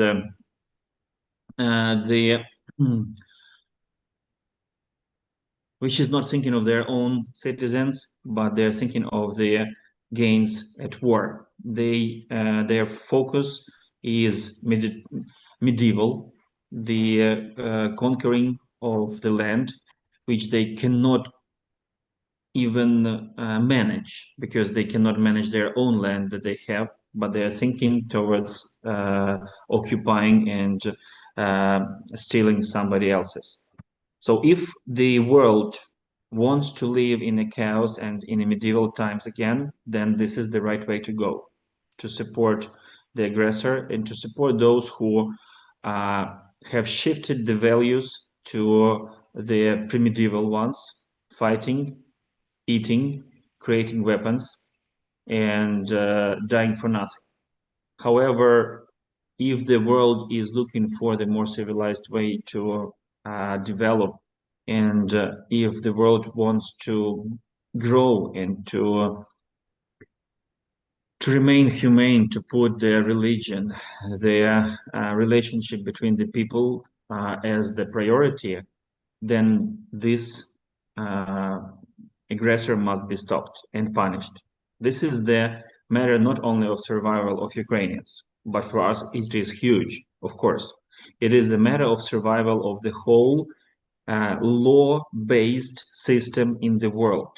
And I've always been saying that should we be left on our own and should we lose this war, the World War III will break up on the globe, and there will be much more problems that anyone can think of, just compared to supporting us and compared to and punishing Russia.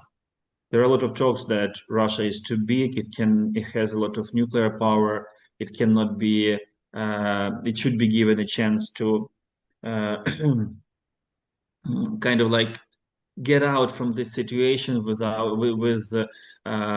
minimum image loss and so on.